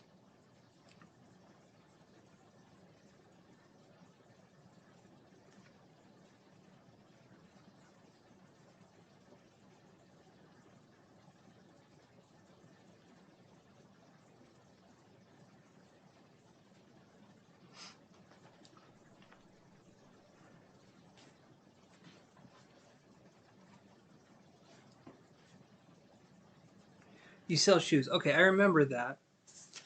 I'm getting this card, though. When I see this in reverse, it's making me feel like we bring something different to the table. And that's something that I'm wondering about. If that doesn't resonate, then the way I could read this is... let me draw another card on top of that one.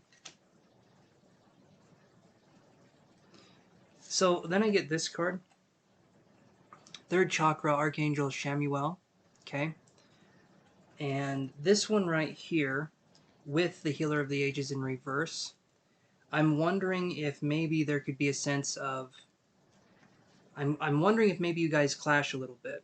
That's kind of what I'm wondering about. I'm wondering if he has a certain way of doing something, and then you have a certain way of doing something, and maybe there's kind of a clashing there. I don't know, maybe you guys work really well together, but to see these two cards next to each other, it makes me feel like maybe you take the initiative and you get things done, and maybe this person feels, even though you're not doing anything wrong, this person could feel a sense of like, maybe you're an overachiever, maybe you actually try really hard at your job, and maybe this person feels like, I better watch out because this person could come for my job, kind of a thing. That's what I'm feeling could be going on here. Maybe there's a little bit of jealousy. Maybe there's something like that. Because I'm just curious here with this. So let me know if that resonates with you, Sefwa. There you go. Yeah, threatened by you would be another way.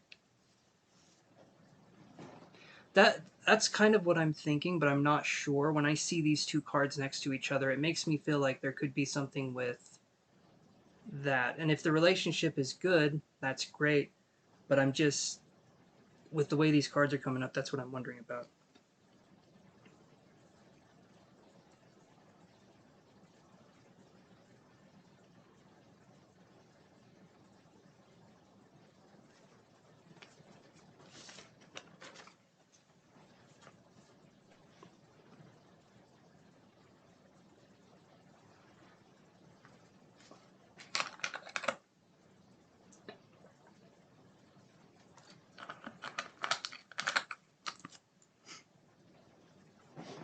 And it's not a bad thing. It's not a bad thing if men, if that is what's going on, if a man can't handle you being you, that doesn't mean you're doing anything wrong. It means that he can't handle you, if that's the case. But it's just an interesting reading for the career question. That's why I'm asking you so many questions with this, is because I'm sitting here and I'm thinking, there's something going on.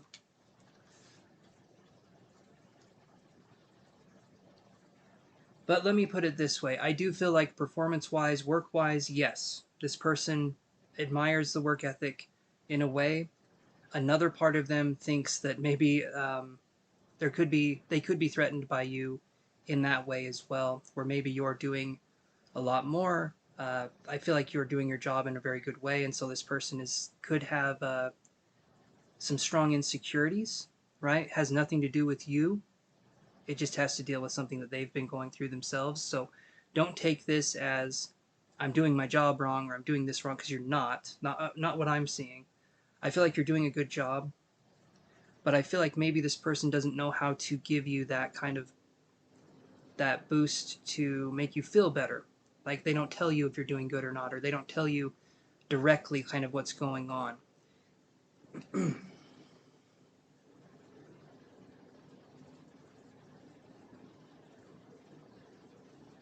You think like a manager, not only sales. Okay, that would make sense. That would definitely make sense.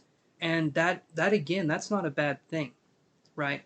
The sun doesn't come out and then look at everyone and say, guys, I'm sorry I'm so bright. It allows itself to shine.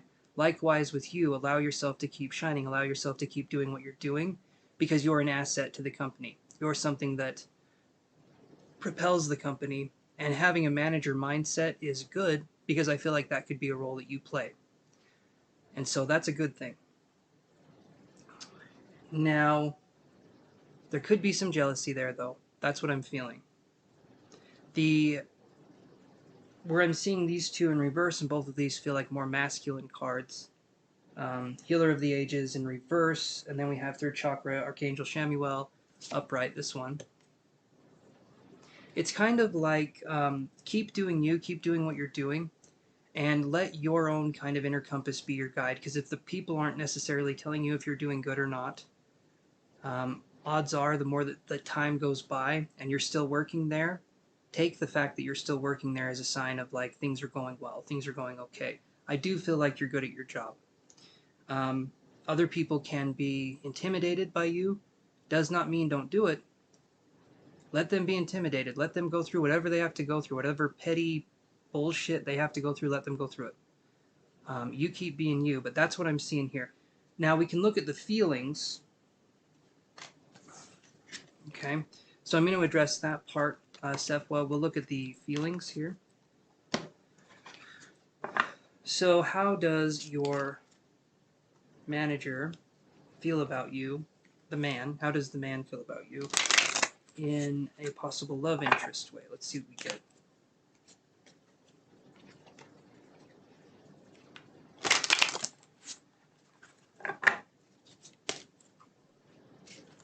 I mean, and I'll say this over and over, never apologize for doing something well. Some people would want you to because their egos are very fragile, but never apologize for doing something well. Own that. Own that shit. Okay.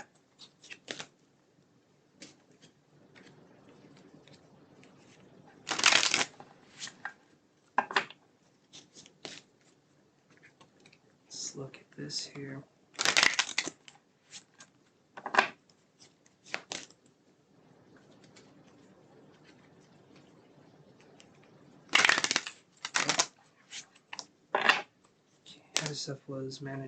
How does Cephal's male manager feel about her in a love way?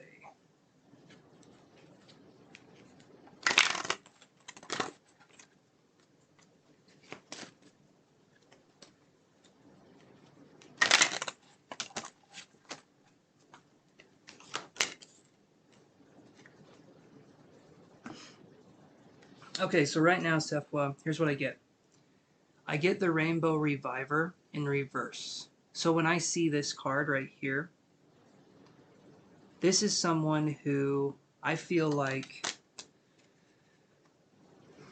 this person has a difficult time expressing themselves, and I feel like you bring a sense of expression, or you bring a sense of presence into this work environment, and this person doesn't know how to necessarily handle that. I don't know if there's an intensity with you, or I don't know if you're passionate about what it is you're doing, but there can be a sense that this person doesn't know how to interact with that kind of energy.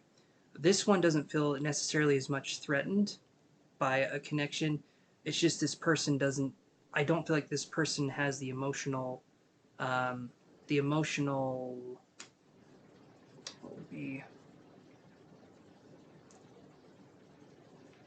brevity? No. The emotional connection with the self to entertain right now a relationship. It feels like to me that this person is very preoccupied with other things, and it feels to me like this person, the last thing they're thinking of is a relationship at this point in time.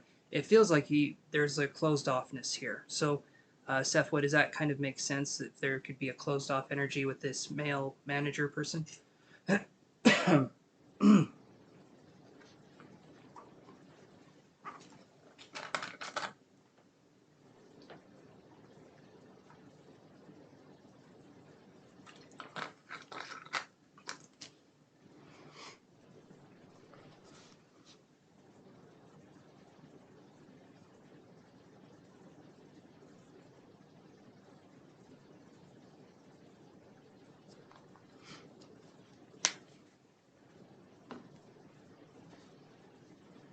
There it is.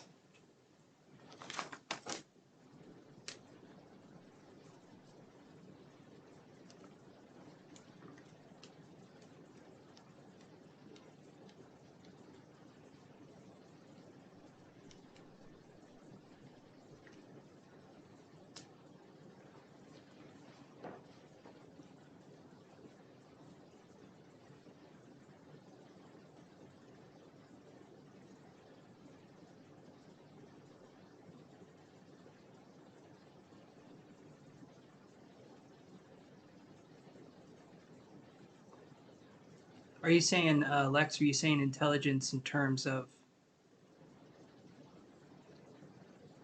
I mean, feel free to clarify, you guys, if you want to chat, if you want to do that, because I'm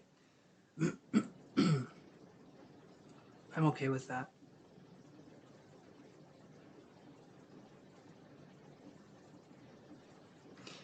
This energy here though with the manager, it just feels like a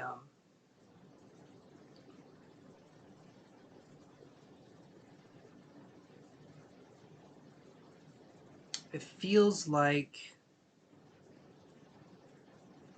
they're when I see the Rainbow Reviver in reverse, it just feels like this person is kind of thinking about other things at this point in time. The Rainbow Reviver upright is a card where it's kind of like we're looking at connections, we're looking at possibly bringing something to the table. The Rainbow Reviver to me is kind of like um, the character, like, I don't know if you guys have seen. Okay, Seth, what? Yeah, I did. I asked you. So I said, well, I said, does what I was saying make sense? Hopefully you heard everything else. Um, I feel like because we got this card in reverse, the Rainbow Reviver in reverse, I'm feeling like this person isn't necessarily entertaining a relationship at this time. It feels like this person is closed off emotionally and to a love connection. This person feels distant. This person feels kind of jaded in the way they would handle things, or very kind of cold.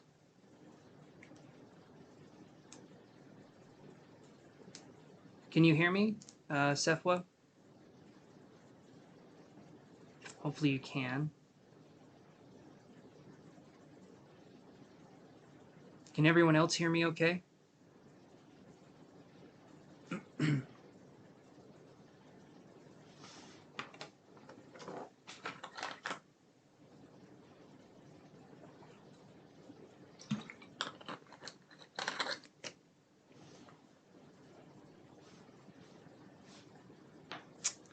Hopefully,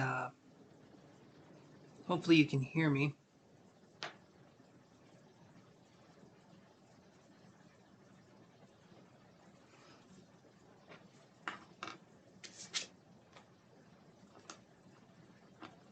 Okay, I don't know what's happening. Sefwa, can you hear me? Are you still there? That was kind of the last part of that reading, so I'm hoping, um, yeah, I'm hoping that makes sense for everybody, or for Sefwa, I mean.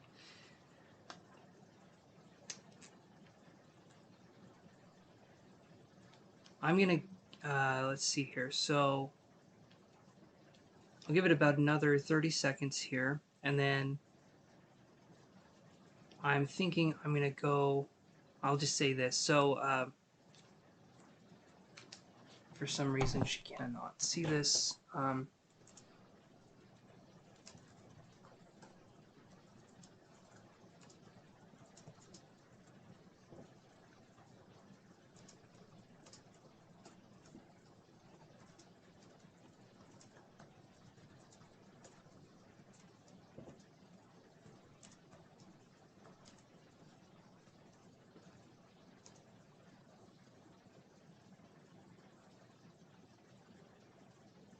Okay.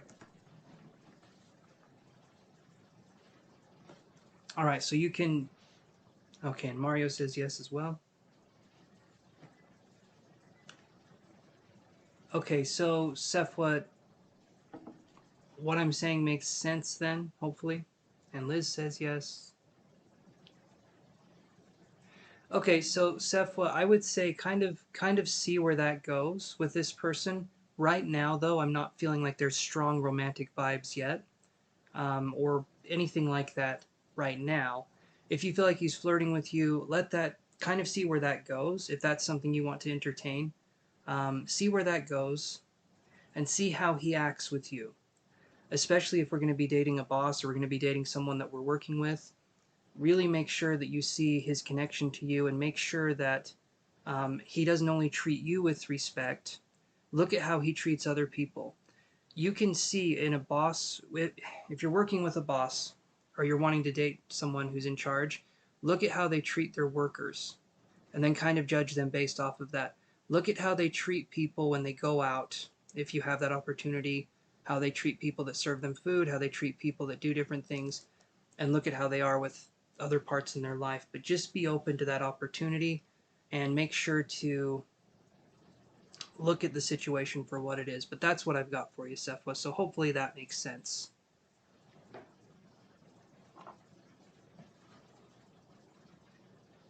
So I think I'm going to go to the next person here on the list.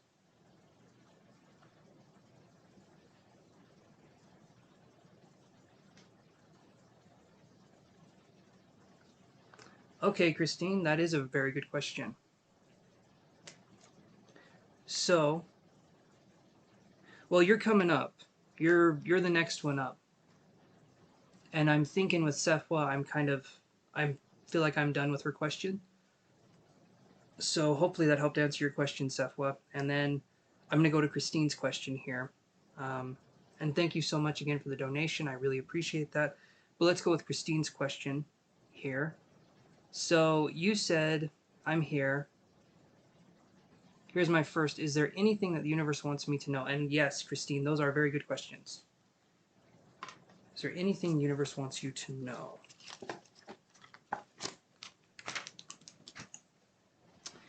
Let's use these cards here. So we have 4 tarot decks in front of us, but let's use one energy card, these ones. You're welcome, Sefwa. Very welcome, my friend. Let's use these energy oracle cards right here. And then let's use these ones right here. This is the Fountain Tarot deck. Love the symbols and the design. Very good cards. So let's use these and see what we can come up with. Is there anything the universe wants you to know, Christine? Let's see. It says right here, nope. No, I'm just kidding. Can you imagine the universe is like, nah, you're good. No, we always need to learn. We always need to learn.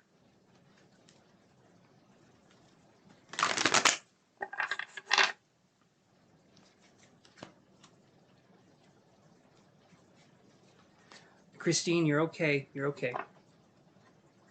Everybody, I'm not out to get you if you post your questions early. In fact, if you guys post your questions early, like when you see that I'm sort of wrapping up, it makes it so I don't have to ask. It actually speeds things up. So if you guys can tell that I'm starting to wrap it up, please feel free to post your questions. I will not get mad. If you spam your question over and over again or keep asking for a free reading, yeah, that gets on my nerves a little bit, but you guys have paid and I want to make sure I address everything with you guys. So let's do that here. So anything the universe wants Christine to know.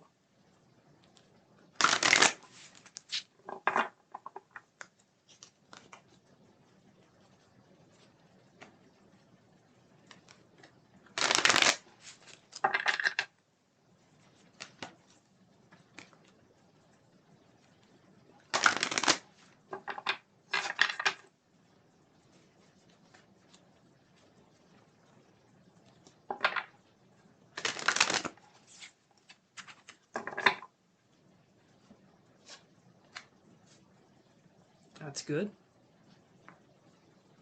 All right, now let's draw one of these. So I've got you, Christine. I got our first card here. Let's look at what our second card is. And Liz, thank you again for keeping track of stuff. I really appreciate that.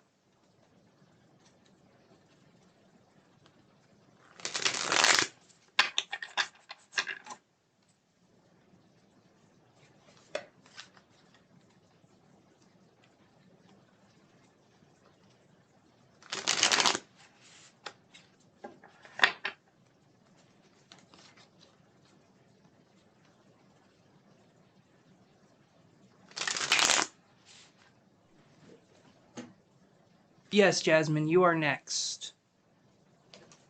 You're after Christine.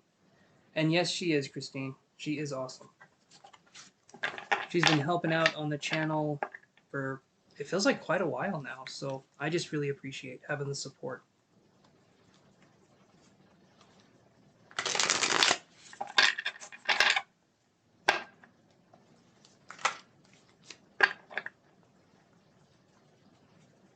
Okay.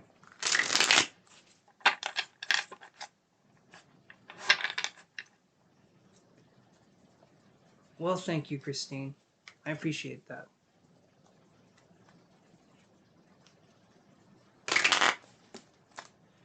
Trying to do as good as I can and learn as I go. That's the first thing.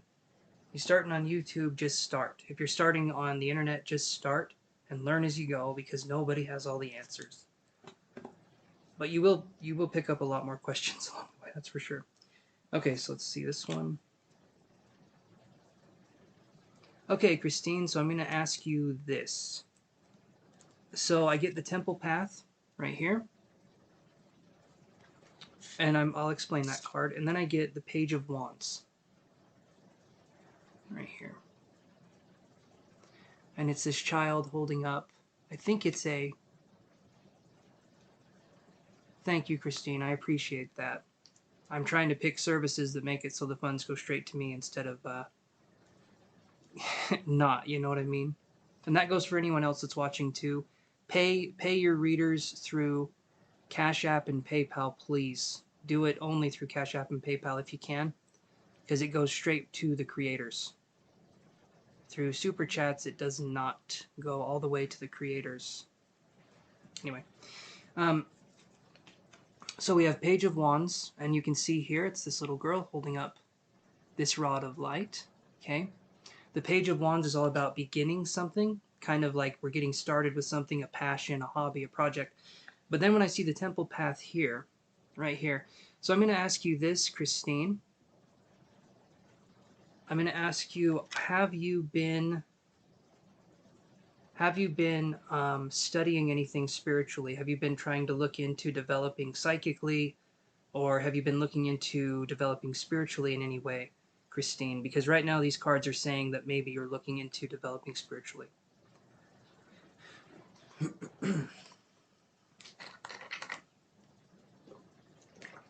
And I do have a video coming out for my patrons. I've got it recorded. It is all done. I just need to edit it and upload it on Patreon. So if you guys want to check out that video, feel free. It's just going to be talking about feeling energy and how we can feel energy and kind of what we can go into that way. But you guys can check that out. Should be posting it sometime this week. So it's been on your mind a lot. Okay. So when I see, Christine, when I see the Page of Wands right here, again, I'm going to show you the card again because I want you to see this. She's holding up a wand or a rod of light, and she's allowing herself to be in the moment as much as she can. But there's a thing with that, right? It is very angelic. What I see with this is it's the ability to be able to try something new without expecting to be perfect at it, but also there could be some fear there. There could be some apprehension because we're stepping into a place where we don't know what to expect. And for some of us, that can be very scary. But I'll let you in on a secret. When it comes to spirituality, when it comes to anything like this, is that it's about you finding your own truth. You guys can like follow kind of my teachings and follow different things. I'm learning it from somebody and someone learned it from somebody else. We're all just sort of learning and we're all adding things. We're all trying to do our own thing here. When we're talking about spirituality, the best thing we can do is to just try it. Nothing's going to happen to us. It may feel like we're leaving something behind, but we're actually gaining something when we try spirituality, when we try learning about it as much as we can. I've got books, I've got resources. If you guys have questions, if you want recommendations, I can do that for you. But you have to be able to take the step, right? And Christine, it's been on your mind, and that's good. That's a really good thing here. The universe is saying when you're ready to take the step, you can take the steps. Because the Temple Path is the spiritual card. That is a card about spirituality. And you'll notice, I almost see down here with the Temple Path, it's like a yin-yang symbol. That's good, that's good. Okay, so that's the first thing we have to address here. So, live in the moment. Like she says, I live in the moment, and yes, I was fearful, but I'm not necessarily afraid anymore. That's okay. The way it happened with me was I was scared at first, Then I was kind of intrigued. Then I was very curious. And it's kind of like you go through these steps on your spiritual journey of how you feel about the spiritual journey. And at first, it's going to be like, I don't know if I like this. And then it's going to be like, I'm neutral towards it. And then you kind of get there. You were afraid you were going to open doors that you didn't want to open. So here's the thing with spirituality, when we're developing, when we open a door, it's never for no reason. So you're not going to open something and then not be able to close it down. Okay, we're going to be opening stuff. We're going to be. I got you, Christine. Don't worry. I think I got what you said there. But once we open a door to spirituality, the best thing we can do is just to go with it and to go inside of the door.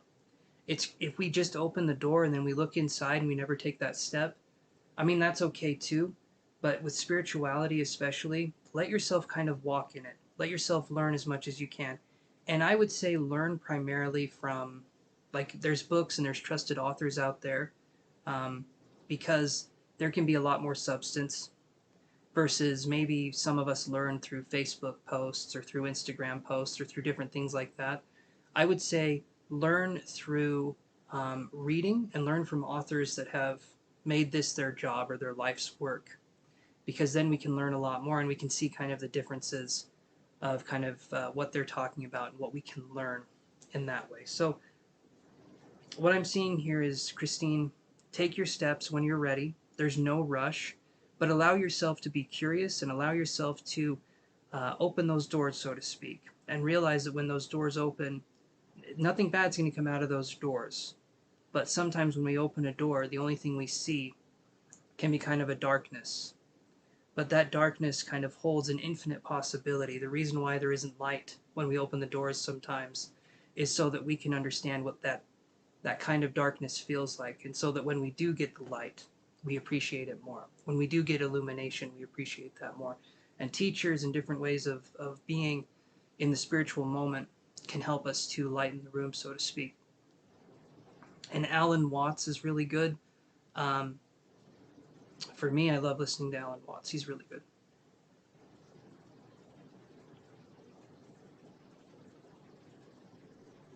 Yes, it is. Absolutely. It's like scuba diving. From the top, it's scary. You cannot see under you.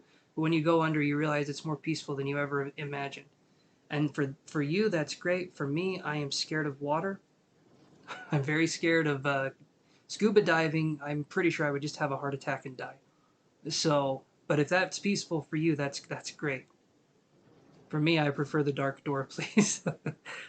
But you're exactly right, Christine. I'm just kind of having fun there. But you are exactly right. It's a lot like scuba diving. It's diving deep. It's going into the subconscious, allowing things to sort of percolate, or yeah, coming up.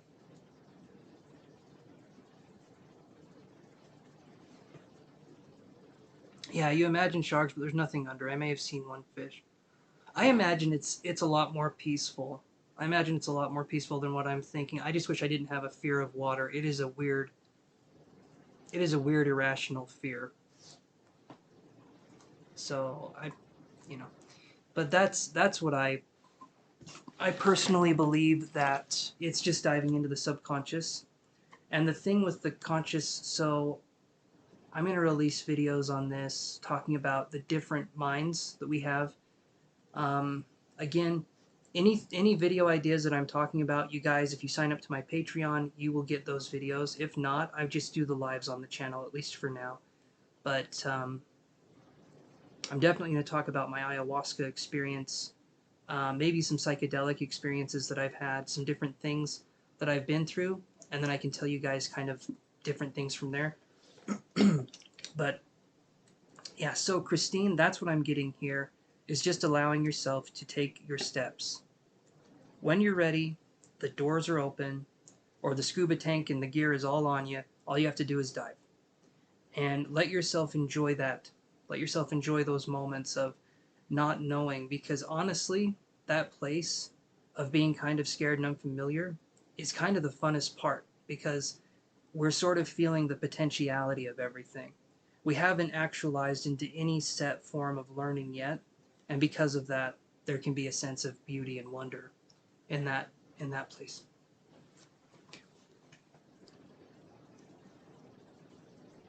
What do you need to know about your life right now? Okay, let's look at that.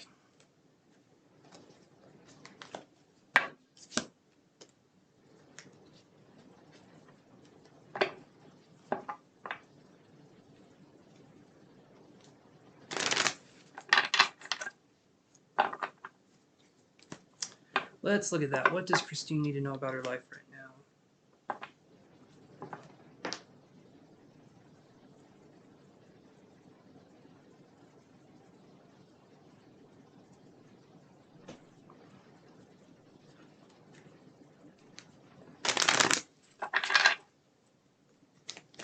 What does Christine need to know about her life right now?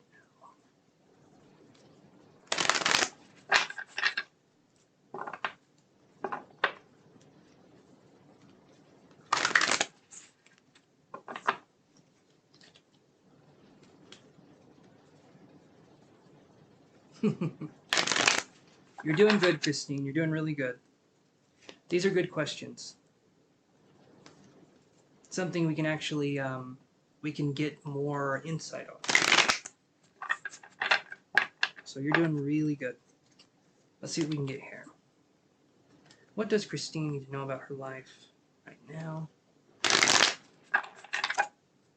look.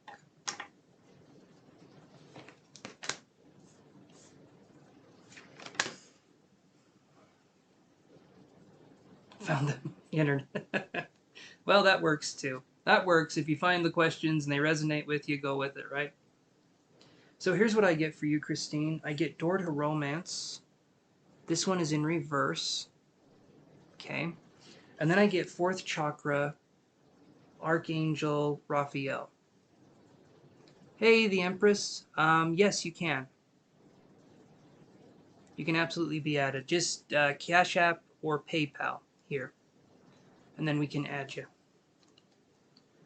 So right here, Christine, I'm going to ask you, in the love situation, is there anything going on there? When I see Door to Romance in reverse and then Fourth Chakra, Archangel Michael, I'm wondering if maybe we're getting over a relationship or if something is happening in that way, because both of these cards are heart-centered. So I'm curious kind of what's happening there.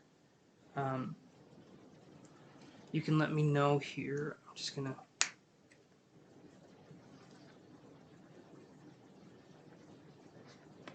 Oh.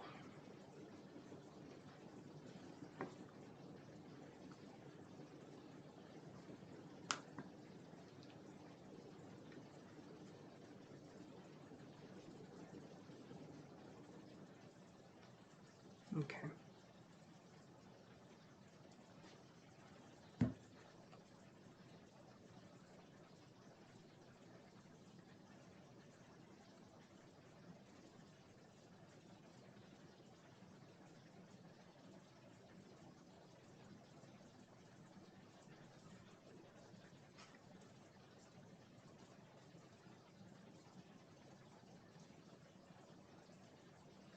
Okay, perfect. All right, so that's fine. I am curious about this, though. These two cards, Door to Romance and Fourth Chakra, Archangel Raphael. So I'm curious what these could mean.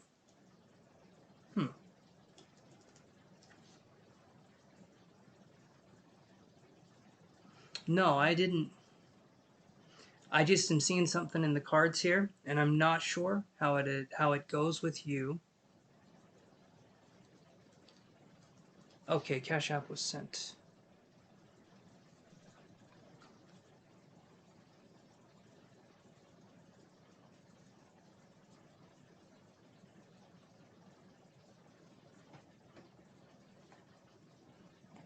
All right, thank you. I did get the Cash App, Empress. Thank you so much.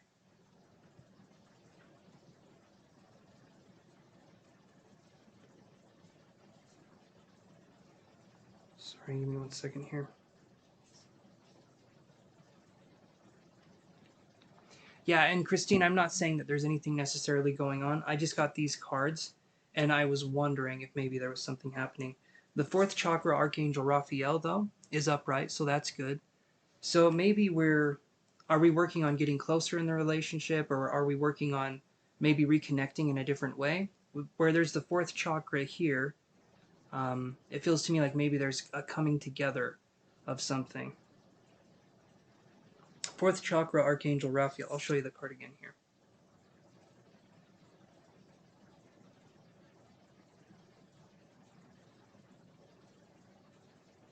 I'm just doing it slow so you guys can see.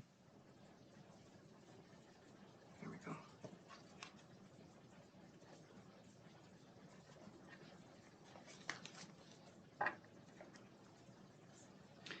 Because I feel like what the universe wants you to know right now is that, to me, it feels like the relationship is in check, so that's good. But I'm going to draw some more cards here, so give me a second.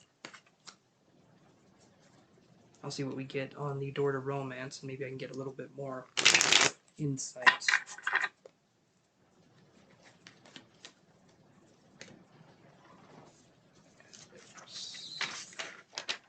I'm just adding Empress to the list here.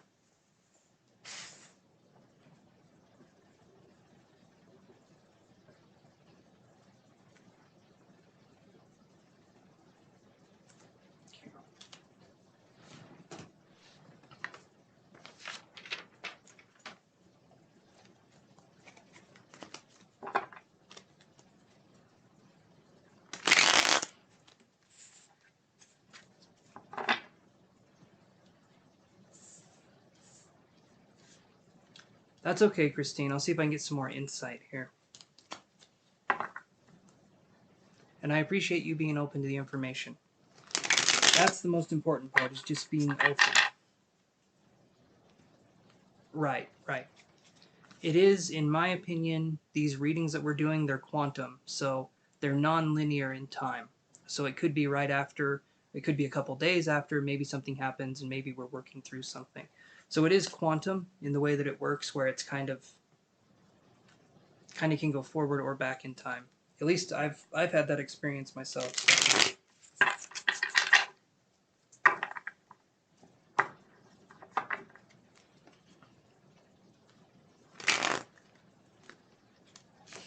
Why do we have door to romance in reverse? What's going on here?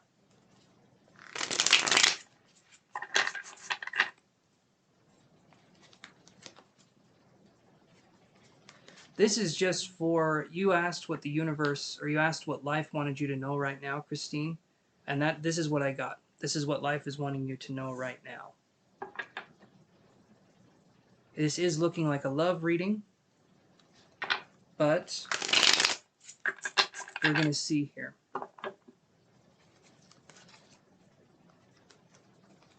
It's kind of where the universe, or where life kind of wants to take us right now. So I'm just letting the cards do the talking, and I will interpret the best I can here.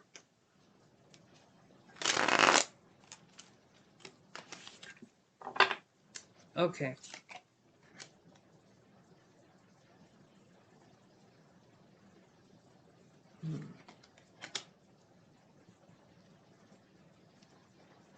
Okay, Christine, so I get these, no. Take a breath. I get this card. When I do door to romance in reverse, okay, I asked why we had door to romance in reverse, and I got, it's the death card in reverse. And I will explain that this does not mean, this never usually means death or anything like that. What it means is change. And where it's in reverse, we could be resisting change. So there could be an event happening in the relationship. If not now, then I would feel like in the not too distant future, maybe a week, 2 weeks from now, there could be something that happens, and maybe we're resisting that change. Maybe there could be a vacation, there could be something that comes up, there could be a butting of heads, and there could be like a resistance of us not wanting to do something. And that could be something that happens here. That's what I'm seeing. It doesn't necessarily, to me, feel like it's bad or anything. It's just kind of like, I feel like we're resisting change. Maybe there's an opportunity to do something, and maybe that scares us. Or maybe We don't want to do the thing that's being suggested. So there could be a feeling of apprehension coming up within maybe the next week or two of something we don't want to do, and maybe we're being pressured into doing it. Again, I don't feel like it's a bad thing, but it just feels like there could be maybe some disagreement there. And then on fourth chakra, Archangel Raphael, I get the Four of Coins in reverse. Which to me, I mean, there could be something that happens with money. There could be an argument, or there could be something that happens with finances as a possibility. I'm feeling like this reading right here, the universal thing was much more like of a spiritual part. The life reading that we're doing here is much more of mundane, kind of everyday reality kind of stuff that we're focusing on. So what I feel here is that there could be an argument over some money there. So BZ, if you want to do a private reading, you can do that through my website. It's right here.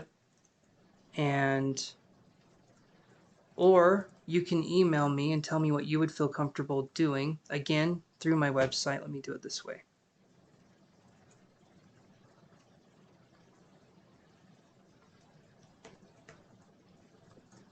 That should work. There we go. And you can look through there, and if for some reason you can't find what you're looking for, please feel free to email me. I do not bite, I promise. I do nibble a little bit, but no, feel free to email me if you have any questions. I will not get mad or upset if people email me and are just wondering about stuff. So basically, Christine, what I'm seeing here is that there could be... You're very welcome, BZ. Right, so Christine, for right here, what I'm seeing is just if there is an argument or if something kind of comes up, let yourself read into it more. You said you're open to it, and so just let yourself kind of see the situation for what it is, see the forest for the trees kind of a situation, because it doesn't feel like it would be a big deal. But for some reason, I feel like the first thing we're going to do, yeah, I think it'll make sense soon. I feel like the first thing we're going to do is maybe we'll react with fear, or maybe we'll react in a way that seems a little out of character for us for a moment, and then I think eventually we can get our stride again. But now that you know this, hopefully something can, hopefully that helps. But that's what I'm seeing. So hopefully that makes sense.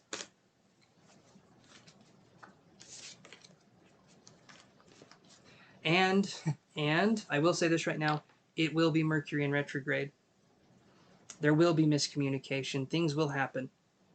And the best thing to let when there's miscommunication is to just try and correct it as gently as possible and try and be open and communicate. So that's something we can look forward to. Not Mercury in retrograde, but more open communication, more honesty. So that's what I'm seeing here. So Christine, do you have another question?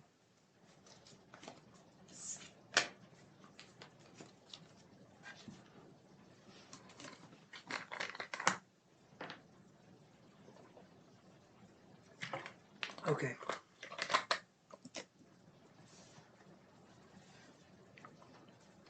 So I will be, you guys, I want you to take it easy for just a minute. I will be right back, Christine, with an answer to your question. Not with it when I come back. I've been drinking a lot of water, so give me just a minute and I will come back and we'll finish up this reading here and hopefully we can get some answers. So hold on.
Okay.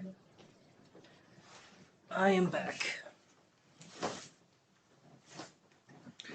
We'll see what we can get, Christine. I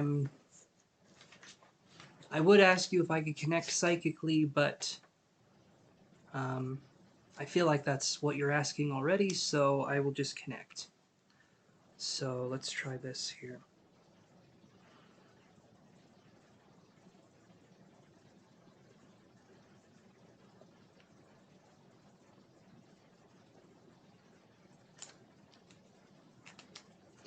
One more thing I'm going to do really quick is this. Hold on 1 second.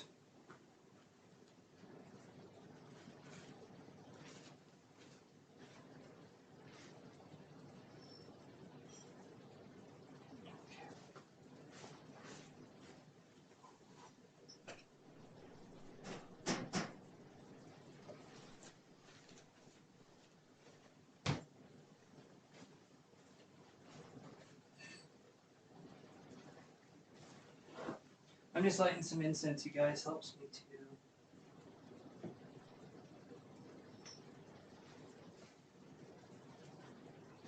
feel a little more relaxed.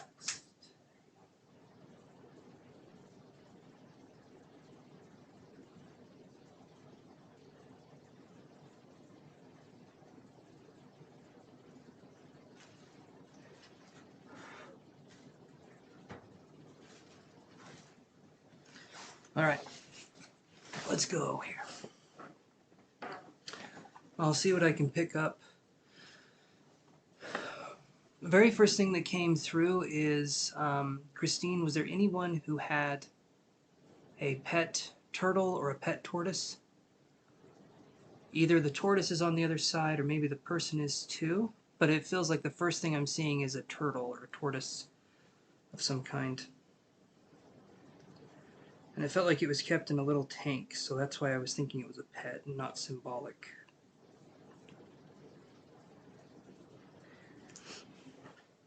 So, pet turtle or tortoise.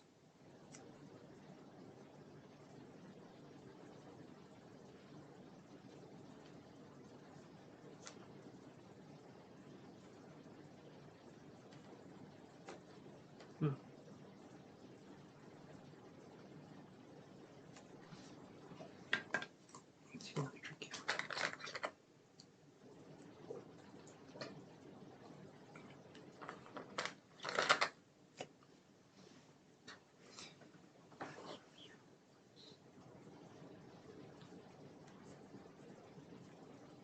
That's petrol. That was what it was.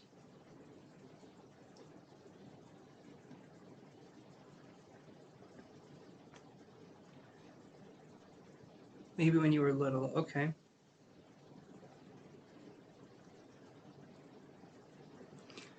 Who would have been the person? Was there anyone that had a Stretch Armstrong doll? The one that had the arms that stretched out? Had a lot of animals growing up. Okay. Okay. There's a few spirits. I feel like there's a few spirits coming in, but the Stretch Armstrong or it feels like a toy that I was playing with. It was kind of like this. Hold on here. Let me get this going here.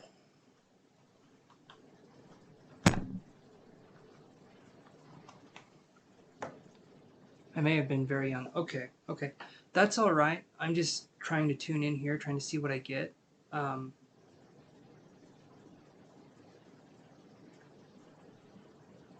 Then red amulet. Let me keep trying here for just a second. Feels kind of distracted. Thank you everyone for being patient and waiting in line. I really do appreciate you guys for doing that. I like to take my time with my readings, and nobody's been trying to hurry me up, which is amazing. It helps me do better. That's okay. That's okay. That was something that came up. Maybe it'll make sense later. Even if it doesn't, that's okay. I'm give out what I'm getting. So let's try seeing what else I can get here.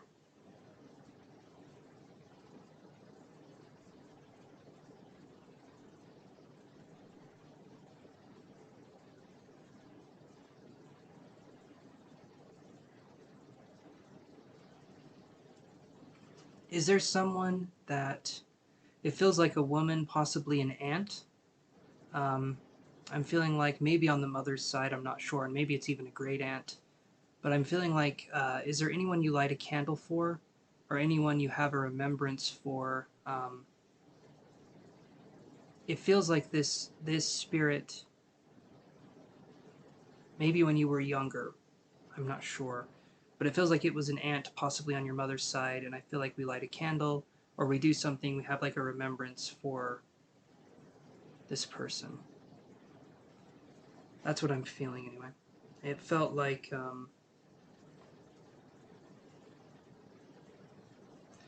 And some of this may resonate, some of it might not, but that was what I was feeling like I'm lighting a candle for somebody. Maybe even looking at photos not too long ago too, and we could have seen this person. That could have been something. So an aunt, great aunt is what I'm feeling.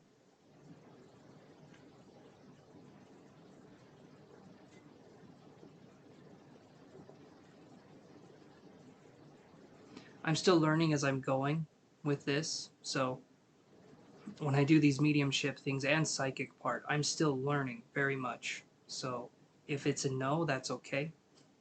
I'm trying. I am trying.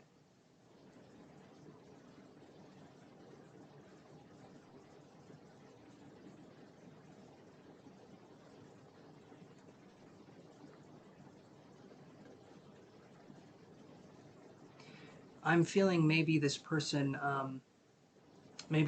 before passing. Okay, this person, I feel like for me, is telling me that their hearing wasn't the best, and so you had to come close. Either their hearing or the way they would speak, they couldn't speak very loud, and so there was a tendency to have to come close to this person to try to hear them or to try to be that way. Um, but there's a feeling of this person. This one seems like it's not one that hangs around a ton around you, but one that comes around to kind of see how things are going. And it feels like it could be more, maybe more ancestral, meaning maybe 50, 60 years ago as a possibility. It does feel like, it just feels like the spirit's been around for a while. And I feel like it likes to help people. And maybe ask your mom if this makes any sense, or ask someone else in the family if it was either an aunt or a great aunt, very hard of hearing, or had a very, very soft voice. And then I feel like they passed, but um, and maybe there was something with fluid in the lungs or fluid in the body somewhere, and that could have been why they passed. But that was what I was feeling, and the feeling with this spirit is kind of just sort of having this closeness. I guess okay, when um, when spirits are talking with us, it's important to remember that it's kind of like our frequency attracts the spirits that we kind of need in our lives at a certain time, our kind of way of thinking, our vibration, which is again our way of thinking, our energy. That's something that can attract different spirits at different times. This person feels like she has a way of helping you through times of stress with issues that are with feminine power, because I feel like this person is strong. In their later life they weren't as strong, but I feel like this person used that strength that they had in more of a kind of a physical, like a physical presence kind of way. As they got older, they used a more gentle kind of strength to try and talk with people and to try to relate with people. And I feel like that person is kind of there to help you through those situations too. Kind of female empowerment, or sort of a, that's what I'm feeling with this spirit. So it's there to help you realize your own divine feminine, so to speak. Kind of not so much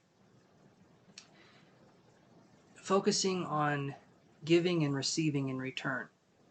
Like if we do something and we put effort into it, getting something out of that from other people, like letting ourselves not be taken for granted, letting ourselves feel strong, and letting ourselves feel like we got this. So that's what I'm feeling with this spirit. Is it's a sense of a familial connection, right? And it feels like this spirit just helps with that feminine empowerment, is what I'm feeling. Absolutely, absolutely, I will. I got, for a second, it felt like it was a V. There was a V in the name as the first letter, maybe as a first or a last name, but it felt like there was a V somewhere in there. And it just felt like an older spirit and a strong spirit. So that is what I got for you, Christine. Does that help answer your questions? Just keep on going on the path you're on, and realize that you have people in your physical life, you have people in spirit, and there's all that energy coming around you, and I feel like that's to help you. That's to help you open doors. That's to help you keep realizing and keep discovering parts of yourself. So that's what I'm feeling here, is that all of this kind of points to being on that road of self-discovery, so to speak.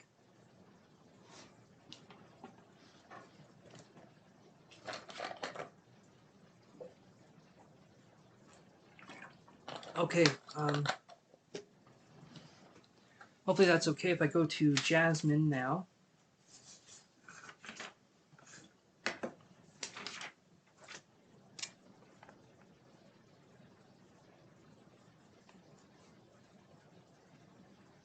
Okay.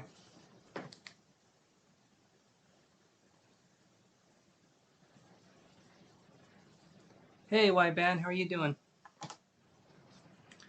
Okay, and Jasmine, so why has Daniel been distant recently? Will he call me to meet up in person before I leave the situation? Before I leave. The situation is just casual. I'm getting to... And... Okay. It's just casual right now, getting to know each other. I'm far enough from my computer screen that the RN just looked like an M, so that's why I read it weird. Yeah. You're very welcome, Christine. Awesome, Christine. You're very, very welcome. All right, so Jasmine, let's look at that.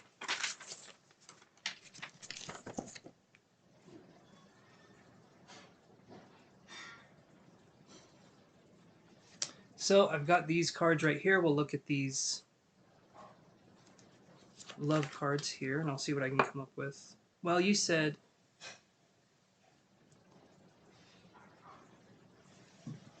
Before I leave, the situation is just casual right now, getting to know each other. Let's look at the energy cards here instead, because it's more of a casual situation.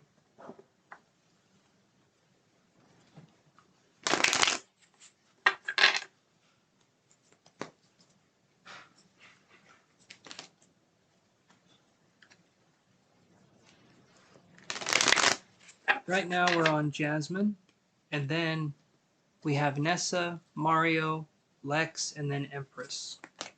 So thank you guys for being so patient and waiting for me to get to your questions.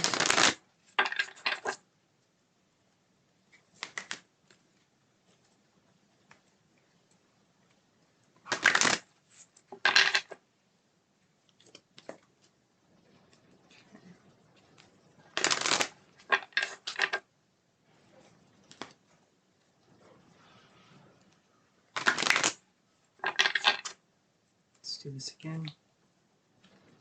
One more time. So, why has Daniel been so distant recently? I'm having a hard time saying that. Why has Daniel been so distant recently?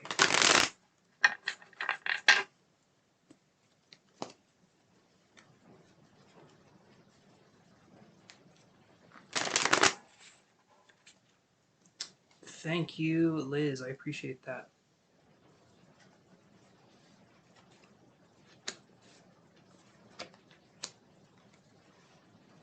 Okay, so literally the cards spelled it out here. We have caring connections, but then we also have indecision. There we go. So what I feel is going on here is that this person's trying to think in their heads Is it worth it? Am I going to go this way? Am I going to go that way? So this person's being distant because they don't know how to be close, yet have ideas in their head that could be opposing ideas.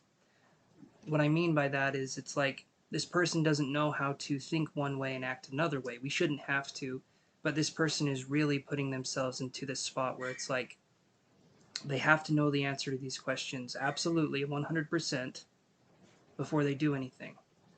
So there's a feeling here of kind of a disconnect, right? So I'm just going to ask you this. So, Jasmine, would that make sense to you so far, what I'm saying?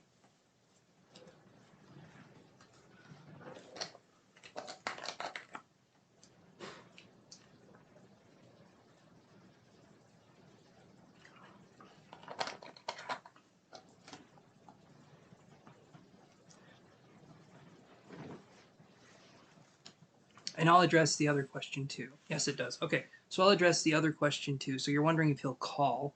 So there's the indecision card here, which will look a lot like ghosting. So there's a tendency to kind of be like here, here, here, and then gone. So what I see with this, well, let's try another card. Let's look at another card here. So will the way things are now. So that's the thing that I'm going to say right now before we get any further. When I'm doing these readings, I'm reading future potentialities. I'm not reading absolutes because that doesn't exist. Things change, things can shift. So what I'm doing is going into the future and I'm looking at stuff. That's basically it. So, will he call you? Let's say, will he call you in the next. See, you said before you leave, so I don't know when you're leaving. Will he call you before you leave? To let you know, it's just what you asked. So let's look at that.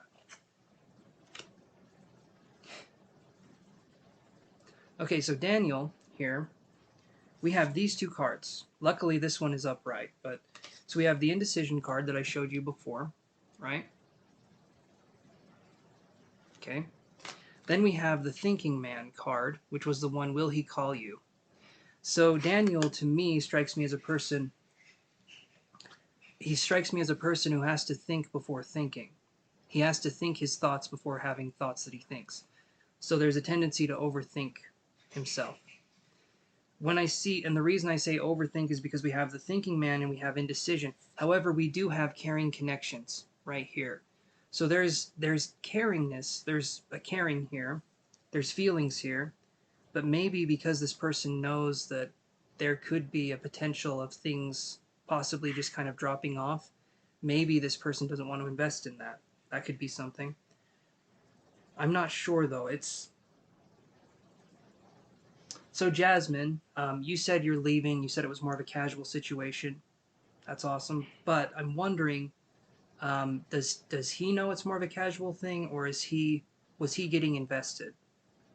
Like, did you guys talk about it? What was the last conversation? Let me put it that way about this kind of connection for you guys, if you don't mind me asking.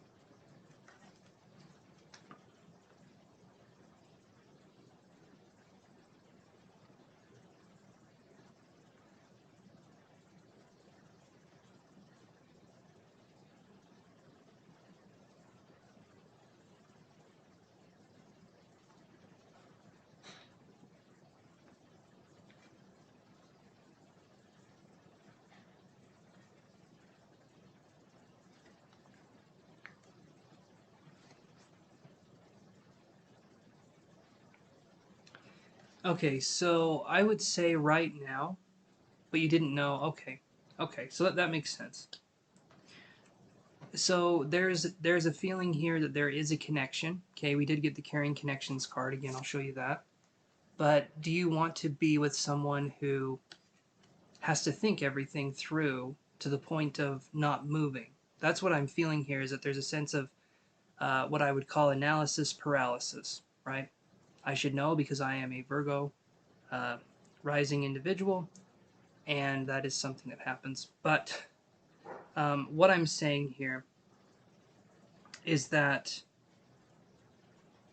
there's a connection, but it's like it feels like if someone could think their way through emotion, okay. So that's something where maybe you're seeing what that looks like with another person, right? Um, but there's a tendency for this person to, I feel like they would want to think their way out of an emotion, or they would want to think their way. They'd want to be logical at all times, possibly, but not. You can't be that. Okay. So will he call? And you're gonna hate the answer to this. I feel like there's a possibility, but he is someone who, I feel like there's something where he just can't make up his mind. I feel like he wants to, but there's something kind of blocking that connection. And I don't feel like you want to reach out to him over and over again and try and get a response, because then that puts you in a place of like feeling like there's desperation there. So you want him to reach out to you and be the initiator. However, I do feel that as far as initiating goes, I don't feel like this person has the capability or the capacity. So there could be a sense of, I'll ask you, Jasmine, right now. Are you someone who has a strong like personality? Are you someone who has like an intense kind of like when you want to get something done, you get it done? I'm curious if that's like your personality. Like you want to get something done, you get it done. You say you're going to do something, you follow through. Are you that kind of person, like a stronger person? Or are you someone who, okay, so there could be a sense here. The reason why we have the thinking man and the indecision is because you're someone who has a drive. Okay, perfect. So you're someone who has a drive. Okay, you're someone who has intention, purpose, passion. You have what you want to get things done. And some people, some men and women, are intimidated by strong men or women, where there's there's something there, right? So you have something that, it's kind of like your personality. It's how you are. And this person doesn't necessarily know how that fits into their life. And so there could be a tendency to be like, well, this person is too self assured, or they're too strong, or they're too confident. Where do I fit in to that situation? So there could be that going on for you where um, this person doesn't necessarily know, and humans do this person doesn't know where to categorize you in their mind. And because of that, there can be this indecisiveness, because you could be someone that he hasn't necessarily dealt with before. And so it could be harder for him to make a connection. Does any of that make sense, Jasmine?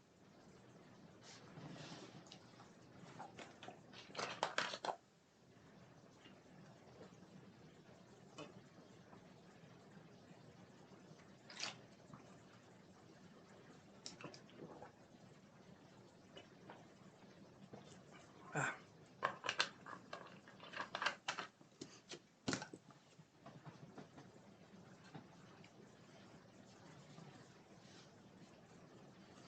okay. So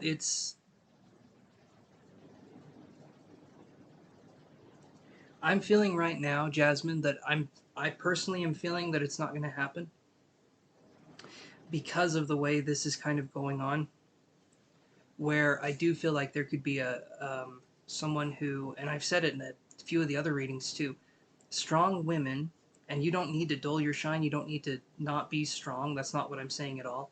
Some men and women do not know how to handle strong women. They just don't.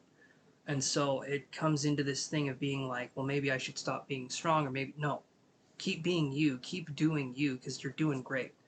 But some people will not see you how you want to be seen. And that's okay, because they can move along. That's what I'm feeling here, is that it's someone who doesn't necessarily get you at the level that you would want to be understood. And so that's what I'm feeling, is that there's not going to be a call. If there is, though, that's great news. But if a call does happen, then really look at how this person acts and how they're behaving with you, and allow yourself to see the situation for what it is. If this person seems like they can be a little chicken shit sometimes, then trust that. But if they seem like, you want to have something, if there's something going on there, then follow that. Look into it, feel that out. But that's what I'm getting for the situation right now.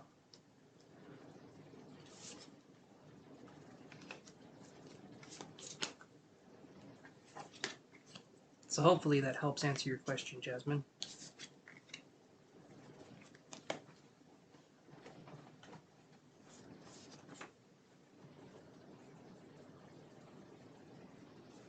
Confirmation message. My mom's Aunt Van, she died a few years ago. She was hard of hearing. Okay, perfect. So, yeah, know that she is there with you, Christine, and thank you so much for clarifying that for me. I really appreciate that. That's awesome. I love it when the evidence can come through. Again, I'm still learning, so confirmation message is perfect. I love that. And, or no, not Ven, it's Vern. See, I can't see the screen. Sorry, guys. Aunt Vern. Okay. Okay, perfect. Awesome. I got the warm and fuzzies, and spirit, the tingles. Anyway, thank you so much, Christine. I appreciate that. And yeah.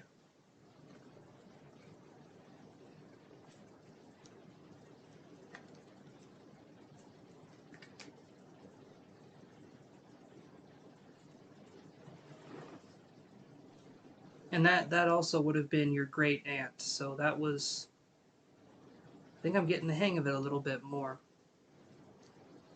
She, though, I'm wondering if your mom's aunt, Vern, I'm wondering if she was into genealogy and looking at things because she connected herself so perfectly to like how she placed in the family that I didn't really question it. And normally I can't get familial relations that well, but she did such a good job at like saying mom's side, great aunt, V name, you know what I mean? So she was really good. I'm curious if she did any genealogy or if she looked into like ancestry or something like that because her message seemed, um, yeah, that's awesome. Anyway, okay.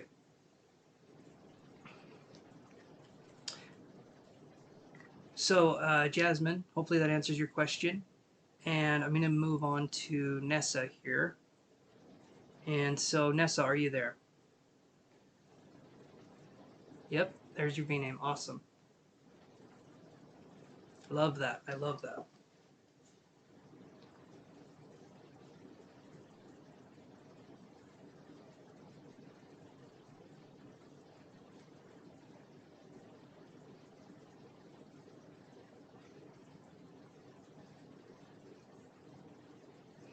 Hmm.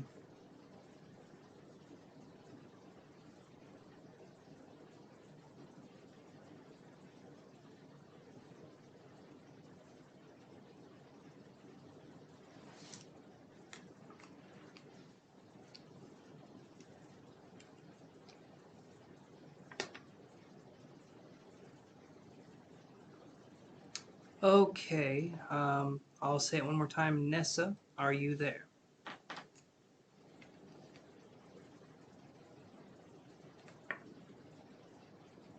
And everyone, thank you for being patient. The rest of you guys just did one question readings here, and so this makes it so that we can move a little quicker through these ones now. Nessa's not here right now, but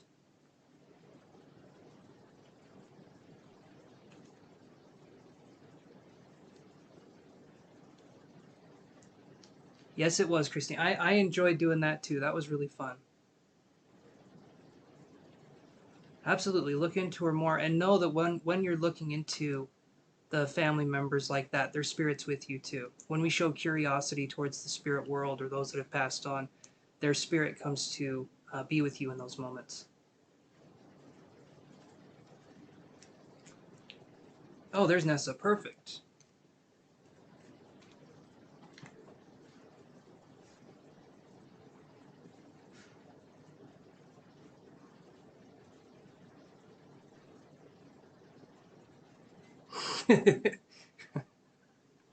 Christine, it'll be okay. No marital fallout. No.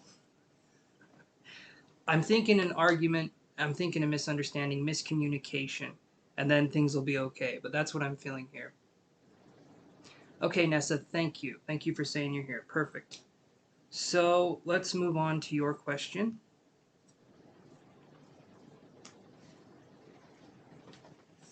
Let me stretch for a second. It's still there? Perfect.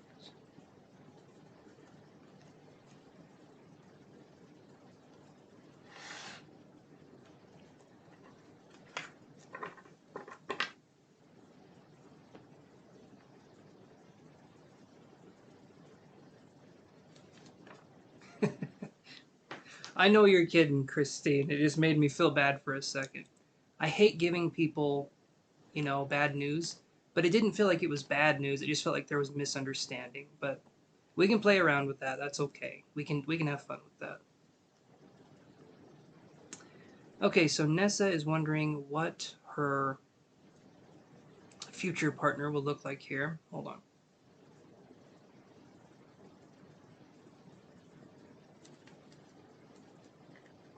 So I'm usually able to get more personality than I am looks. But if something comes through look-wise, I'll bring it through. But I will try and feel personality-wise. The very first thing I'm feeling is this person's going to be someone who has a strong... it feels like the person has a strong work ethic or a strong code of like a moral code or something. Like a...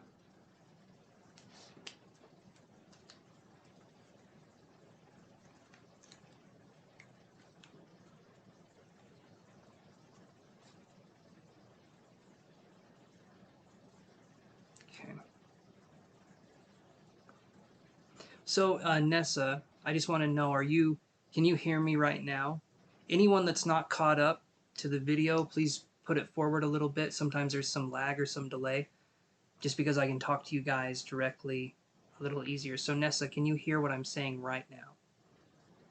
Or are you back in time a little bit?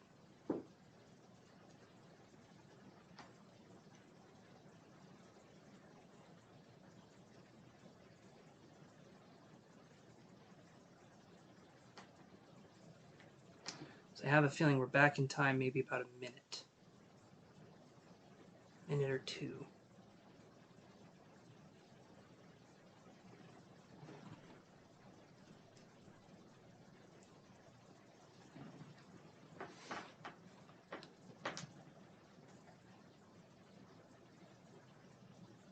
Hey, Majesty Sydney Sierra. How are you doing?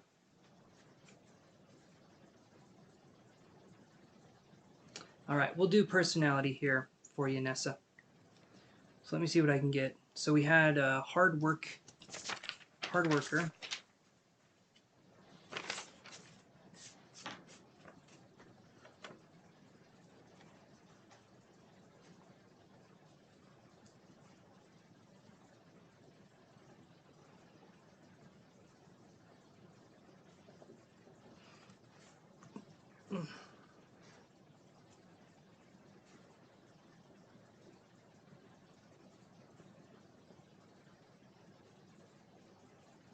I'm sorry to hear that.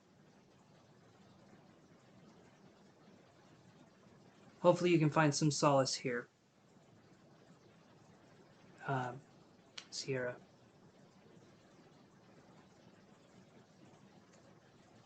Personality, relationship.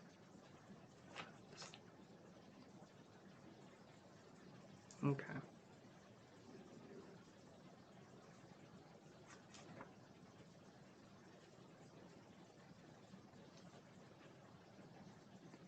Hopefully me and my guides can, Sierra. Hopefully that's something we can do. Okay, so personality-wise, I got hard worker.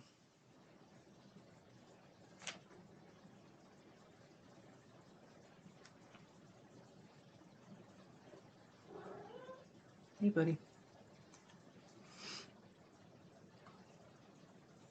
I'm trying to think. It feels like this person is so...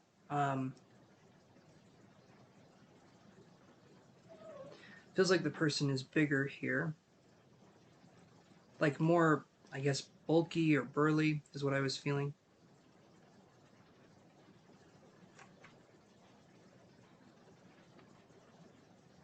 That's what it feels like. There's strength with this person. That's kind of the thing that I'm getting with them.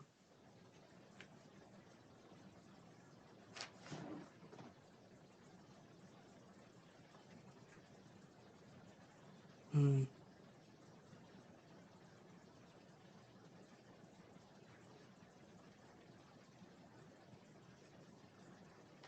Mm-hmm.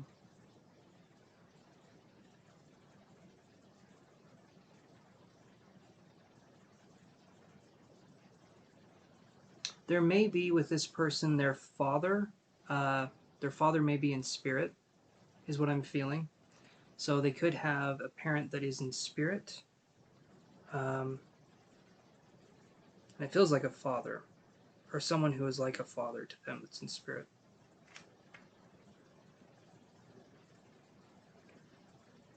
So, Nessa, are we talking about male or female on the match here? Because I'm getting more of a masculine presence with this person. It helps me to tune into the energies a little bit more if I know if you're interested in a man or a woman. Helps me to kind of fine tune it, so to speak. There's a lot of the stuff from the incense going on here.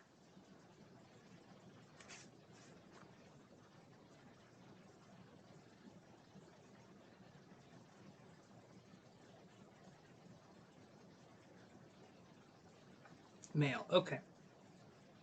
So, like I said, it was bulky. Bulky and burly was what I was feeling. So the person has a strong frame or a strong build. Um, they're very hardworking to the point of to the like I would say stubbornness would be a trait you would say with this person. They're incredibly stubborn. Like it would be very hard to change this person's mind.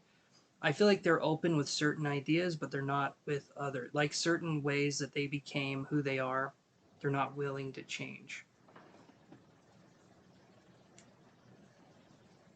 Mm, okay. You're more into the feminine energy of the male. Okay, that makes sense. So, but with this person's energy, they're very stubborn. So that's one thing I noticed. They're hardworking.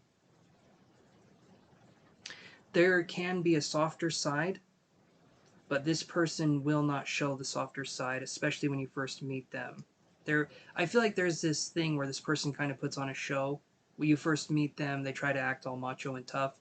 But if you tell them that you are into, more sensitive, then this person will show that side. But it's kind of like you have to coax it out a little bit because they feel pretty guarded, is what I'm feeling. So once you get to know them, you're kind of in.